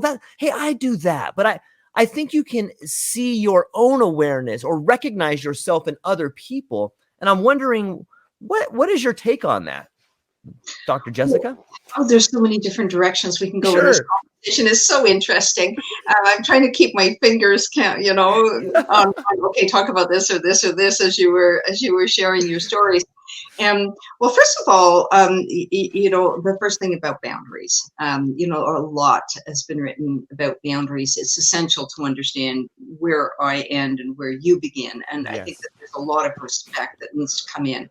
That we learn to respect ourselves and what's in my psychic space and my body and my thoughts and my opinions, and not just dump them on everybody else, and that everybody else has their space and their thoughts and their beliefs and their opinions, and so that's a whole other conversation, about respecting boundaries and understanding what's mine and what's not mine and what's yours and things like that. So that's one conversation.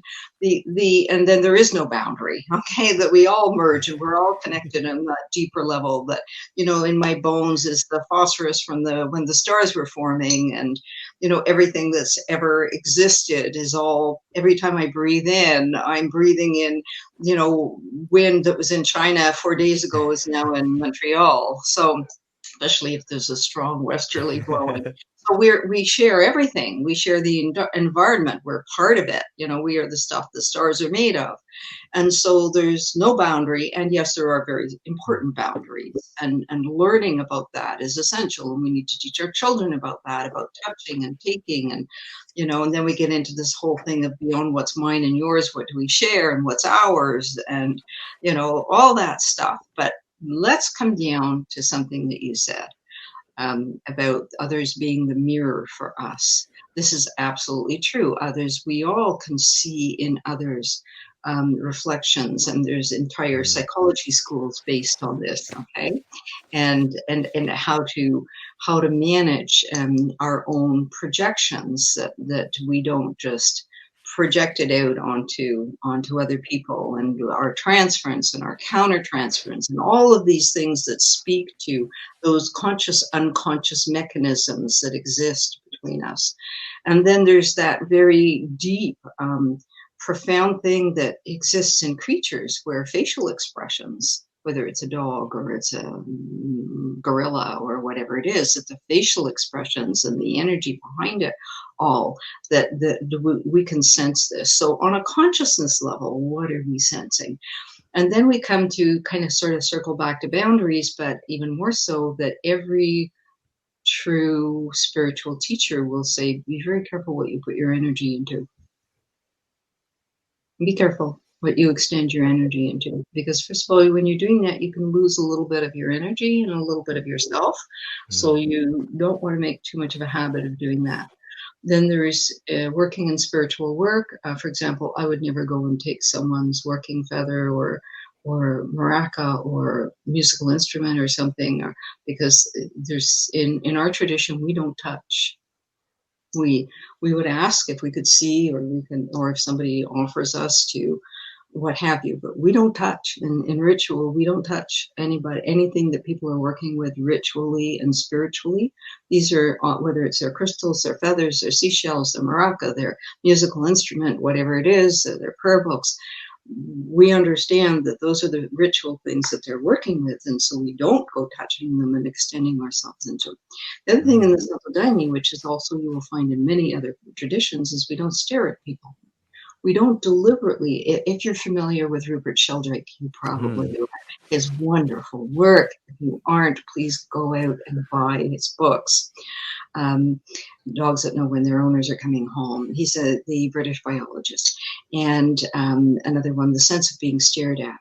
And this is why snipers, who can be like 1,000 meters away from you, they can't actually stare at you through their what's it called? I've forgotten. The scope. Yes, the scope. Thank you. That's good too, because the person will immediately turn around and look exactly where you are. Okay. Now, what is all that about? Okay, it's so fascinating how we can extend our awareness and how that is received. You can be in a football stadium and you can spot someone. You'll feel if somebody's looking at you. That sense of being stared at. And so we need to be mindful of that, especially if we're in a situation where people are in ritual or they're meditating, or we have to ask ourselves, why are we doing this? Why are we looking into someone's space? Why are we looking into someone's psychic space if they haven't asked us to? In mediumship work, you have to ask somebody to look into your space. You have to give them permission. Please, I ask you and I give you permission to look into my space and see if there's something that you feel to tell me or to work with. And so it's a fascinating study that we're, I think, only just beginning. Thank God there's research. Thank God for the Rupert Sheldrake's and others of his kind who are trying to do research and trying to understand these things so that we can understand ourselves better, and also what works with other people, where it's invasive to get into someone else's space. What is our intention? You know, there's that working in the middle in shamanism. Dr. David, you're going to know this. There's working in the middle world, where shamans will deliberately project themselves to try and do something dark to someone because of competitiveness or ill will. Okay, and so how do we understand all of these things? How do we work with them? It reminds me of some stories in Castaneda's work where he talks about the different shaman and how there is this level of competition and this dark energy between them. And it's fascinating, the idea of space. It makes sense. Like it would make sense to me why in today's world of maybe not self-help, but people that go to get help, you know, they're not giving permission to people to look into them. And sometimes the therapist is just kind of evasively looking into them, and that would be a violation of self. So you probably wouldn't get the help you wanted if someone was just reaching into your space and peering at you. And it just seems I've never really heard it explained the way you explained it, and how this particular, space that we hold, whether it's a ritualistic item or whether it's something we're working with, how disrespectful it can be for someone to come over and touch it or take it, or it's fascinating to think about. Benjamin, what is your ideas about some of the stuff we're talking about here? Can you hear me? I can. Okay. I've been I haven't been piping up because it's doing it again. So I apologize for the sound stuff. I'll probably keep more quiet here. But yeah, I think, from my perspective, there's a lot to be said about, it's going again. I don't want to really mess up the conversation with bad sound. So I'll step out. I'll let you guys finish up. I'm sorry. I apologize, everybody. You're an amazing man, Benjamin. I love your opinion, and I'm super thankful you're here. We'll figure it all out. David, let me jump over here to you. In this idea of space and this idea of someone staring at us and us feeling that, it's so visceral sometimes. Like, have you ever had that experience, and what do you think about it when you have that experience? Yeah, well, I mean, the one experience that I had most recently was I had decided to go back to synagogue on the high holy days. I was raised Jewish, and I went, and I was there for the Yom Kippur service, and I was standing in the congregation, and we were praying, and all of a sudden, in that space, I heard my grandmother over my shoulder talking to me, calling to me. So much, it was so real that I remember I stopped and I turned around to look, because my grandmother's been dead since 1976. I was so convinced that she was there, and it was just so real, and it was very it was it was that combination of frightening and awful in the true meaning of that word, full of awe, and just baffling. I was so just marveled at this possibility. I mean, I was very close to my grandmother. She's a big part of my Jewish heritage, and so it made sense that she was there. I still don't understand that experience. I've looked back on it many times, and I still haven't been able to figure it out. But a lot of that has to do with, and stop me, George, if I'm misinterpreting what you're saying here. No. But the connection between space and spirituality, right? And the fact that you do need to have the correct, and correct is the wrong word there, but the appropriate space in which to have that kind of an experience. It's why, in many Native American traditions, the young boy is sent up into the mountains to have a vision quest, right? I mean, because that's the space where that is to occur. And for a lot of practicing Christians, they are tied into the idea that the physical building of the church is where that occurs. Whereas for so many other traditions, it's not connected with a space. You can commune with the divine and have that spiritual experience wherever you are, because it lives within you. It's not something that occurs externally. And so some of that is, as Dr. Jessica knows, of course, the distinction between, in very broad strokes, Western religion and Eastern religion, right? Western religion prays to a divinity, whereas Eastern religion, it's looking within, right? I mean, in an Eastern religious tradition, you want something, you don't pray to the Buddha, right? You don't pray to a divinity because I want something. You want something, look within and make it happen. You have the power to do that as an individual. And so much of Western religion is focused on that the external validation of the divine, the external fulfillment of my wishes is going to be made by a divinity, rather than understanding that I have the power as a human being to make those changes. I mean, I always say, at a real basic level, the difference is, right? I mean, in Western religion, you pray for help. In many Eastern traditions, the attitude is, well, you want help? Help yourself, right? Don't wait for somebody else to do it.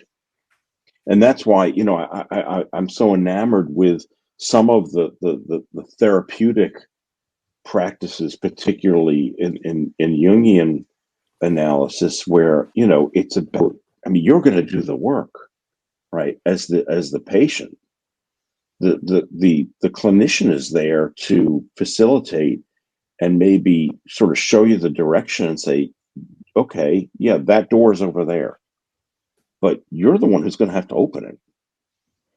I mean, Dr. Jessica alluded to one of my favorite things earlier when she mentioned Darth Vader, and there's that wonderful scene in The Empire Strikes Back, which George and I have talked about before, where, Luke discovers the cave, the underground cave, and he's curious what's under there, what's down there. And Yoda says, well, I don't think you're ready to go in there. And he says, oh, I'm going. And he's going to take his weapons. And Yoda says, your weapons won't do you any good in there. And he goes into that cave, and it's essentially, from if you're doing the Jungian archetype thing, it's the shadow self that he has to go through. And what does he see when he finally gets through? Well, he sees Darth Vader, and he has to battle Darth Vader. And in this imagined experience, Luke slices Darth Vader's head off, and the head rolls on the ground, and then the mask dissolves, and the face is actually Luke's, because what he's had to cope with is his own shadow self. And so that, but being ready to do that, I mean, and not to belabor it, because for some people they'll say, oh, well, that's a silly science fiction movie. That's only taken place on Dagobah, right? I mean, you got to go there. And Joseph Campbell was the advisor to the first 3 films that were made, and then he passed away. And in their foolishness, they did not ask. There's so many other wonderful mythologists, and I mean, Angelos Ariane would have been a perfect pick, for example, who could have done the advising. And that's why none of the other films reached into our unconscious and grabbed us the way the first 3 did, because of Joseph Campbell's work and facing the shadow and finding ourselves and really doing the hero's journey. And we've touched on so many things today that have so much deep meaning and power. And I think that, I just want to capture a couple of thoughts that I hope that will resonate for our listeners, which is, Dr.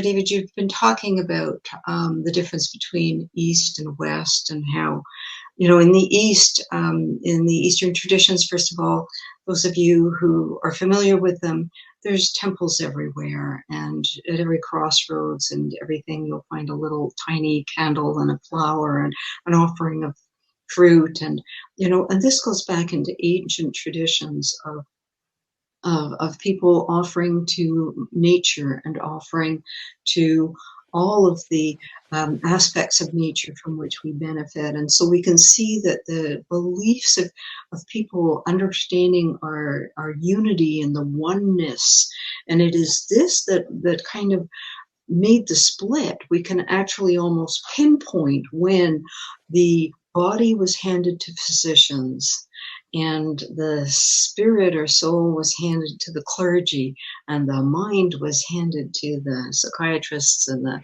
psychologists, and that breaking down of the human wholeness, all, I have to say, pretty much with good intentions, people wanting to I like to believe the best where the best can be, and I also want to acknowledge all the wonderful people throughout and working now, doing their hardest to try and build better maps of the human psyche, and trying to understand and doing their works as therapists and everything else. And I just want to acknowledge all of the excellent work that is happening and has been happening, and we're standing on the shoulders of it.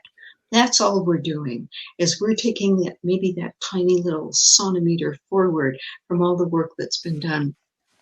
And there's a piece that we're kind of not addressing here. We're kind of saying, well, Western civilization and traditional, and we're looking at the patriarchal religions. And what did Joseph Campbell say? The only problem with Jehovah is he thought he was God. Okay. I really love that quote. I love lots of his, but that's one of my favorite.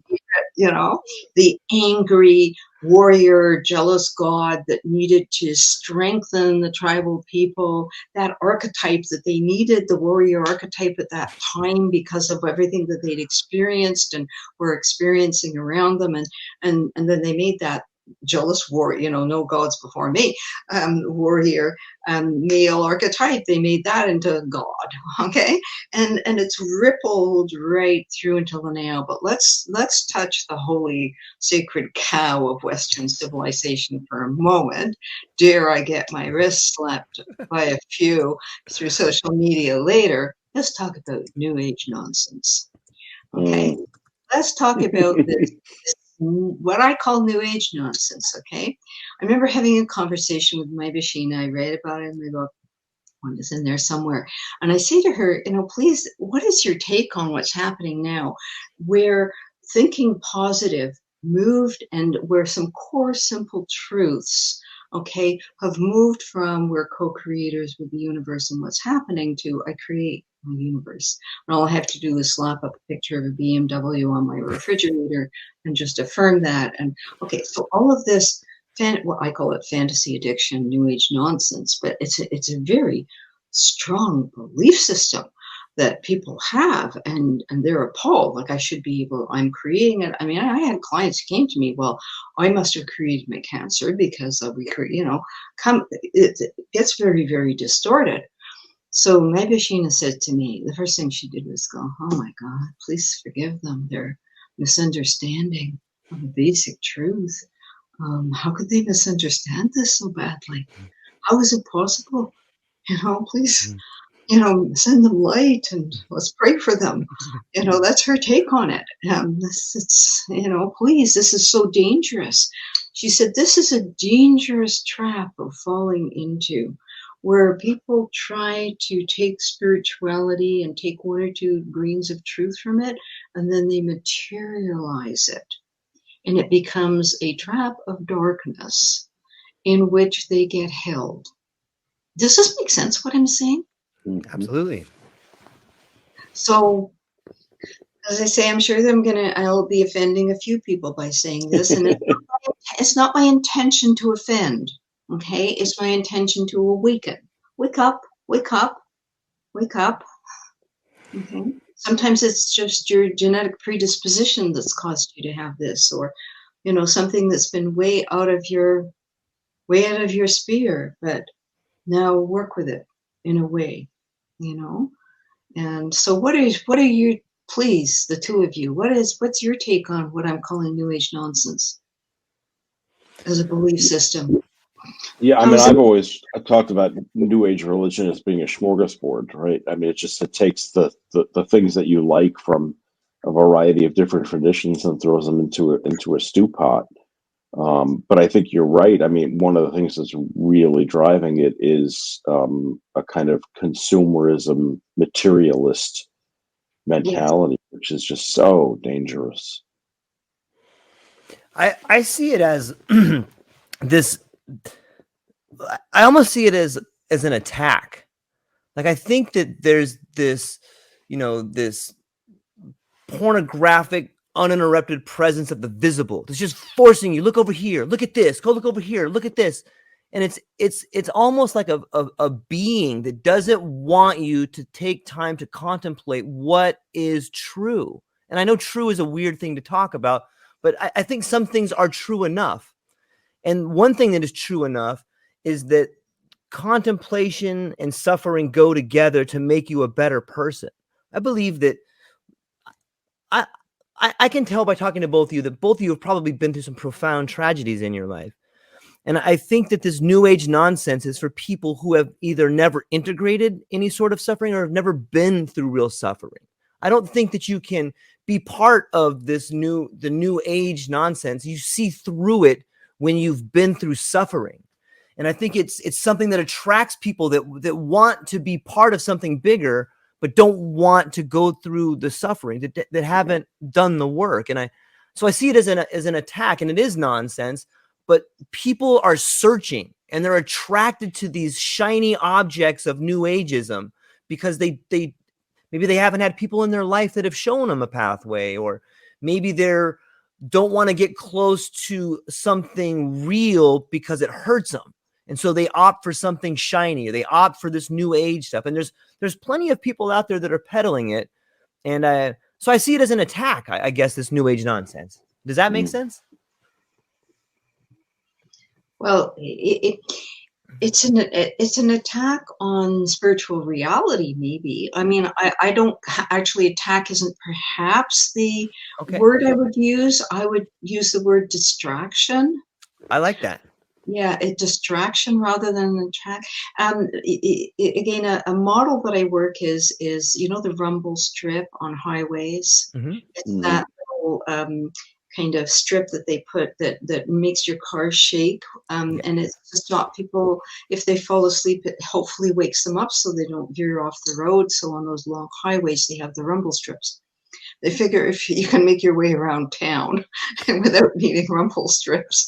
So I use that example of rumble strips. Okay, I use that as in the Santo Daime tradition, we have that in these hierarchies of beings, that there are beings that are kind of tricksters, and this is again from the shamanic groups, the Amazonic, that there are trickster entities, and really anybody who doesn't believe that there's trickster entities just hasn't been awake enough to realize that they've been tricked. Okay, it's as simple as that. You have to have a sense of humor with this. Don't take it like deathly seriously and get weird about it. But you have to have this with a sense of humor and see it, that these kind of tricky little things that take us out of awakeness into illusion are there. They're like a rumble strip. They're there to wake us up. It's like, hey, are you paying attention? If not, I'm just going to take you off the road. What would one thing that I've asked students, and again I ask in the book, which is, why do we assume that spirituality wouldn't have tests? Just answer me that one. Everything in life has tests. We go to school, we get tested on everything. We want to learn to swim, there's swimming tests, okay? There's driving tests to drive a car. There's tests everywhere for everything, okay? We take medical tests to see if our health is good. Why would we assume that there are not spiritual tests? Of course there's spiritual tests and spiritual challenges. Anybody who's truly in walking on the path in any one of the spiritual traditions will tell you, yeah, I'm tested. And if you keep a sense of humor about it, if you keep your heart open about it, if you keep some humility, that's something that's lacking in our culture, is simple humbleness, right? The ability to say, wow, I think I screwed up there and made a mistake, or, that's not working. I've been doing that. That's not quite working. I think I better tweak that to make it work better. So if we keep humbleness and humility, and these are the fathers of the desert, we're back to them again. That's one of their principles, is humility, prayer, humility, the ability to resist temptation, i.e. the ability to avoid temptation in one language is easily translatable into a language that we feel comfortable, right? So we see all of these things, and of course we're tested, and those tests will come in many, many different shapes and forms. People should just realize that that's the reality. What do you think, Dr. David? Yeah, no, I agree. I mean, the importance of the test the spiritual test, I think, is a really good idea. Is a really interesting idea. It's a vital part of the journey, right? I mean, it allows you to move from one stage to the next. If we're going to go with Joseph Campbell again, the hero's journey, right? Mhm. I mean, the test allows you to progress. And you can fail a test and still learn something. I say as a professor.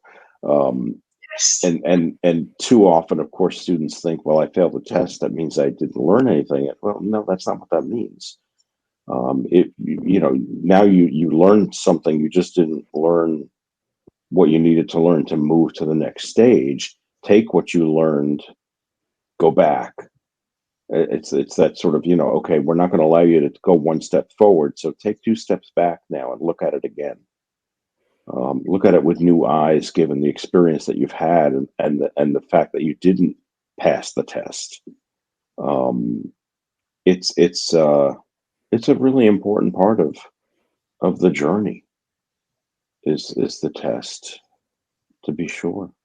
And unfortunately, most of it, because we're not taught this in our culture, and unless we really seek it out, okay, and unless we're lucky that we find a therapist or a life coach or a psychiatrist or what have you who tells us that, okay, this is part of life and these are some basics, and we will face these challenges, and this is where we develop a compassion or patience or steadfastness or what we call firmeza. In the Santodani, it's called firmeza, firmness. Okay, and groundedness, firmness, being firm in what we're doing. And once we're to understand the concept of firmeza, then we apply it everywhere in life. Then we come firmeza in our life, in our relationships, how we deal with our finances, with our work, our careers, our studies, our family, our community, nature. We find this, and kind of an enlightened firmeza is what we aim for. Bringing light into me, lets it shine wherever I go. Just as important, though, as the test is the importance of failure, right? I mean, Yes. You have to experience failure. Yes. If all you do is succeed, that's not possible. It's not possible. How many, if we look at great inventors, and all we can think of, he invented the light bulb, he invented the steam. Right. And then you look at how many patents they took out and how many failures they had. This is fascinating to look at. How many failures, and every time that experiment did not work, they learned something. And then you have, was it Apollo 13 where they had a problem with in the capsule that they had to solve, and so the NASA team takes a boardroom and a big table, and they throw all the parts that are kind of maybe not disposable but reusable, and they put everything on the table. This is what we've got, and pick the brightest minds and say, okay, we have to fix the problem. And we can't say, well, if we only had another inch of this, or we had a button of that, and we had a millimeter of this. We don't have that. This is all we've got to work with. I love that, that example of how the team pulled together to take what they've got, and they don't have anything that isn't on the table. If it's not on the table, we haven't got it to work with. And sometimes we have a life experience that just is that. We can't say, oh, I mean, there's something I give to students where I talk about the importance of working on drafts and not fearing failure. And the thing that I give them says 27 publishers rejected Dr. Seuss's first book before it was finally published. Carrie, Stephen King's first book, was rejected by 30 publishers before he threw it in the trash. His wife fished it out, encouraged him to resubmit it. And then I tell them, they don't understand the value of failure. There's a great TED talk by J.K. Rowling called The Fringe Benefits of Failure. And I tell them that, she may have heard of her. She wrote some books about this kid wizard. So to understand the benefits of experience, and experience isn't always positive. Yes, it can be painful and it can be scary, and we can certainly reach that I don't want to be here place, and that's an important part of we talked about it earlier, I don't want to be here, this is too hard or too difficult or it's too scary. Once we understand that every single one of us have that inside of us, that's a place inside that we can visit. And again, you don't set up tent there, okay? And for some people, it can be the size of a grain of sand. They're having a root canal, they might visit that place. So I don't want to be here. Okay, so but we can all relate to that place. There's an accident and you're stuck on the bridge because some fool decided in impatience to change lanes, and you're stuck on the bridge for 3 hours in the middle of a snowstorm. Okay, I don't want to be here. Okay. Now, how do you work with that piece? For some people, as I said, it's a grain of sand. It'll pop up from time to time. We'll be able to manage it. For some people, it's a bowling ball that they carry around inside of them their whole life. Now, how do we, this whole thrust, bringing it back to, it's been a fascinating journey of conversations today. And again, I'm absolutely lost on what time we close. You told me what time we start. And it's like, does this go on the whole day? Because I have family commitments. But anyway, it's a joy to be with you. Yeah, and to have all these wonderful conversations about so many things. And let's bring it back for a moment to entheogens and psychedelics. And if I didn't say this before, because I forget, psychedelics being those substances which are created in the laboratory, entheogens being plants, sacred plants, used in ritual, in heritage traditions, etc. And so just to kind of make that distinction. And how are they getting swept up in what's happening today? And some of you may know that I worked with a national team, a committee, something called Entheogens and Psychedelics in Canada, proposal for a new paradigm. We published in the Journal of Psychology last year. And we've had many meetings with senior people in Health Canada, the Office of Controlled Substances, and conversations with various MPs who were the focus of that. And any of you who are interested in reading the paper, you can get it off my website, a PDF off my website, or go to the Canadian Journal of Psychology. But the thrust of the conversation is unfortunately, what's happening because of regulations. First of all, entheogens and psychedelics are lumped all together as substances. Okay, and so I now have a 22-year relationship with the Office of Controlled Substances. Wonderful. I have the deepest of respect for them. Wonderful people. Very open to the science, to the research, to understanding. I really thank them and acknowledge them. Okay, the political side is a little bit different. Okay, because for a lot of people who are in politics, this is scary. I think, Dr. David, you said that it's scary for a lot of people up in the political realm. First of all, it's the optics. How does this show up? I can't be the first person to stand out and say this is a good thing, and they need more research, understandably so. So we focus on our concerns of risks and benefits and the necessity for education, for credentialing. Okay, what's that look like? We're just asking questions. What does it look like? Okay, what does it look like? People are developing all these training programs and teaching programs and everything. Are they in alignment with? And if so, what kind of credentialing do they offer? And if so, what are their ethics? I mean, I've written 3 codes of ethics for different situations and worked with the team on this is the kind of ethics code that would be necessary for non-ordinary states of consciousness, which is quite different from just a regular, it has the same things, but there's some differences added to it. And then how do we have all the voices? We advised a National Advisory Council in which all the voices sit down, because one of our concerns is the kind of biomedical industry for-profit model is what is coming out front, because they have the money to back the lobbying of the politics. They have the money to do that, whereas the people in education and me in a heritage tradition, I did that to get our exemption. I did fundraise to do that and work with the government. But where is this headed? Because it looks like right now the biomedical model backed by for-profit and industry is really pulling ahead. And I totally believe that they are an important part of the conversation, but they can't be the only voices. Where are the what about access, diversity, accessibility? What about Indigenous voices and ways of knowing?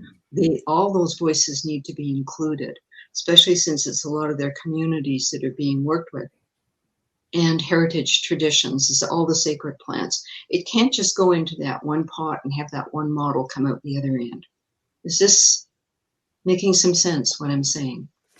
Absolutely. I think it's at the forefront of the conversation, and I think now is an opportune time, because right now you're laying the foundation for what's going to happen in the future. You're laying the arteries of how the blood is going to flow through the system. And so I know it's your birthday, Dr. Jessica. Happy birthday. I don't want to keep you too long. I know you got family obligations, and I just want both of you to know, Dr. David and Dr. Jessica, this has been a fascinating conversation. I feel like I've got to learn a lot, and I really respect both of your backgrounds and the wisdom, and I really enjoy learning. So I'm truly thankful for both of you spending some time with me today. And I guess I'll start with Dr. David Salomon. Where can people find you? What do you have coming up, and what are you excited about? So my website is davidasolomon.com, and that's Solomon, Salomon, not like the, although I aspire, you gotta have aspirations. So davidasolomon.com, and you can find my links to my books and my blog and other media appearances and my consulting there. What am I excited about that's coming up? It's the end of the semester, which is always a nice thing. And we are next Sunday going to take a 10-day, I hear people do this occasionally.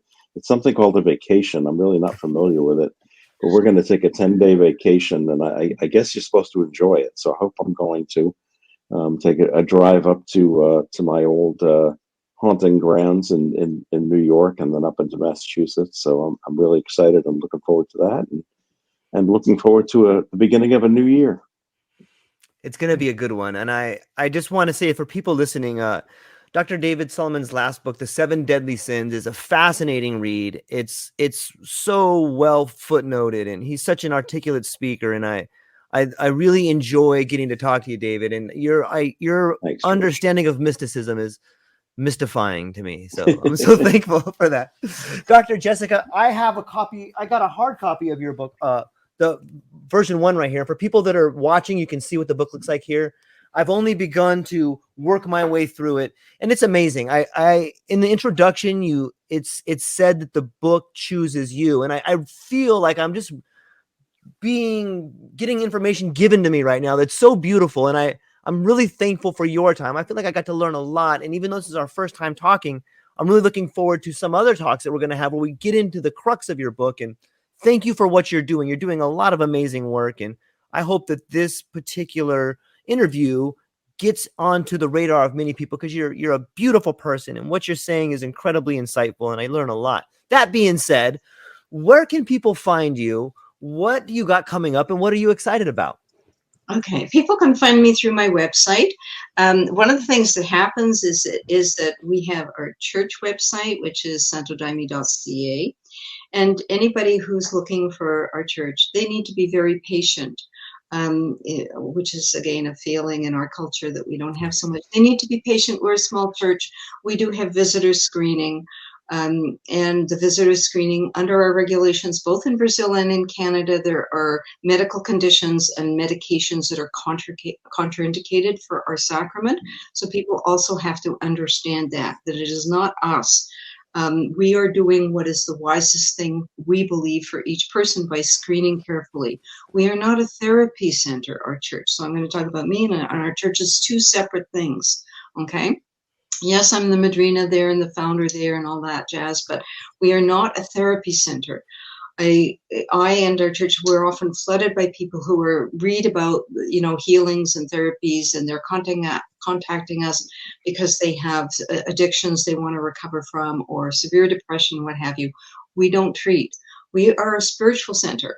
and we pray, we sing, we meditate. Yes, there's healing areas during the works where people, if they need to lie down, the sacrament is strong. People can have difficult and deep passages, but we are not a therapy center. Okay, so that just needs to be made really clear with great respect to anybody who wants to contact us. Personally, people can find me on my own personal website. And no, that is not a shortcut to the church. So please don't try that one on me, because many people do.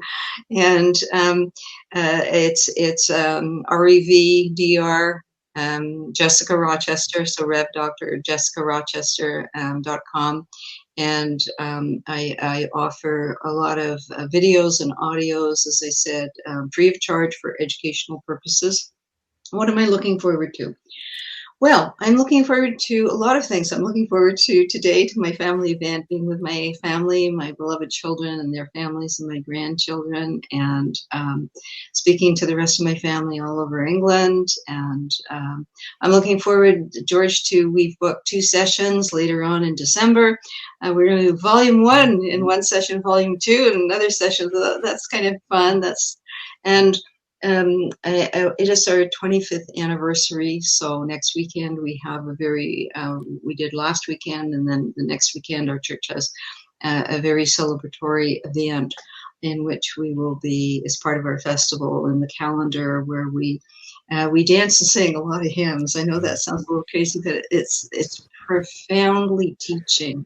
What I first learned in dancing in the Santo Daime, dancing and singing, is you learn everything you need to learn pretty much about your own self and your boundaries and your space, and about how to be in your space. And we call it in the current, because we're dancing together, you see. Anybody who wants to understand that, just kind of Google it, and you'll see videos of Santo Daime churches and people dancing. We adapted the uniform, by the way, for the women. So, because we're an independent church, so that's all on our website too. But it's about being in the current one and creating something together, and creating a profound, beautiful opening for the light to work through us and in us. And I believe that is what happens in all heart-centered spiritual rituals, regardless of what place, whether you're in a sweat lodge or whether you're in the synagogue. I loved, Dr. David, the story of your grandmother coming to visit you. I bet she hangs out in the synagogue a lot, especially on High Halloween. And she was thrilled to see you there. So what a lovely blessing. And I just really want to support you to don't share your story other than where people have also met their ancestors, and they'll go, oh yes, I understand. Me too. I met an ancestor. So it's like when Mr. Ireneo met the Buddha in the astral, and he came back, and he went, oh yes, Buddhism, I get it. So. It's such a beautiful time. I'm really thankful. To everybody watching, please take time. The links will be in the show notes. Take time to investigate both of these incredible individuals. Read their books and reach out to them. And more than that, live your life to the fullest and live your life full of love and try to make everyone around you better. I've always found to be a pretty good way to try to live your life out. So that's what we got for today. Ladies and gentlemen, thank you so much for spending time with us. I really appreciate everybody being here. And that's what we got for today. Aloha, ladies and gentlemen. Thank you.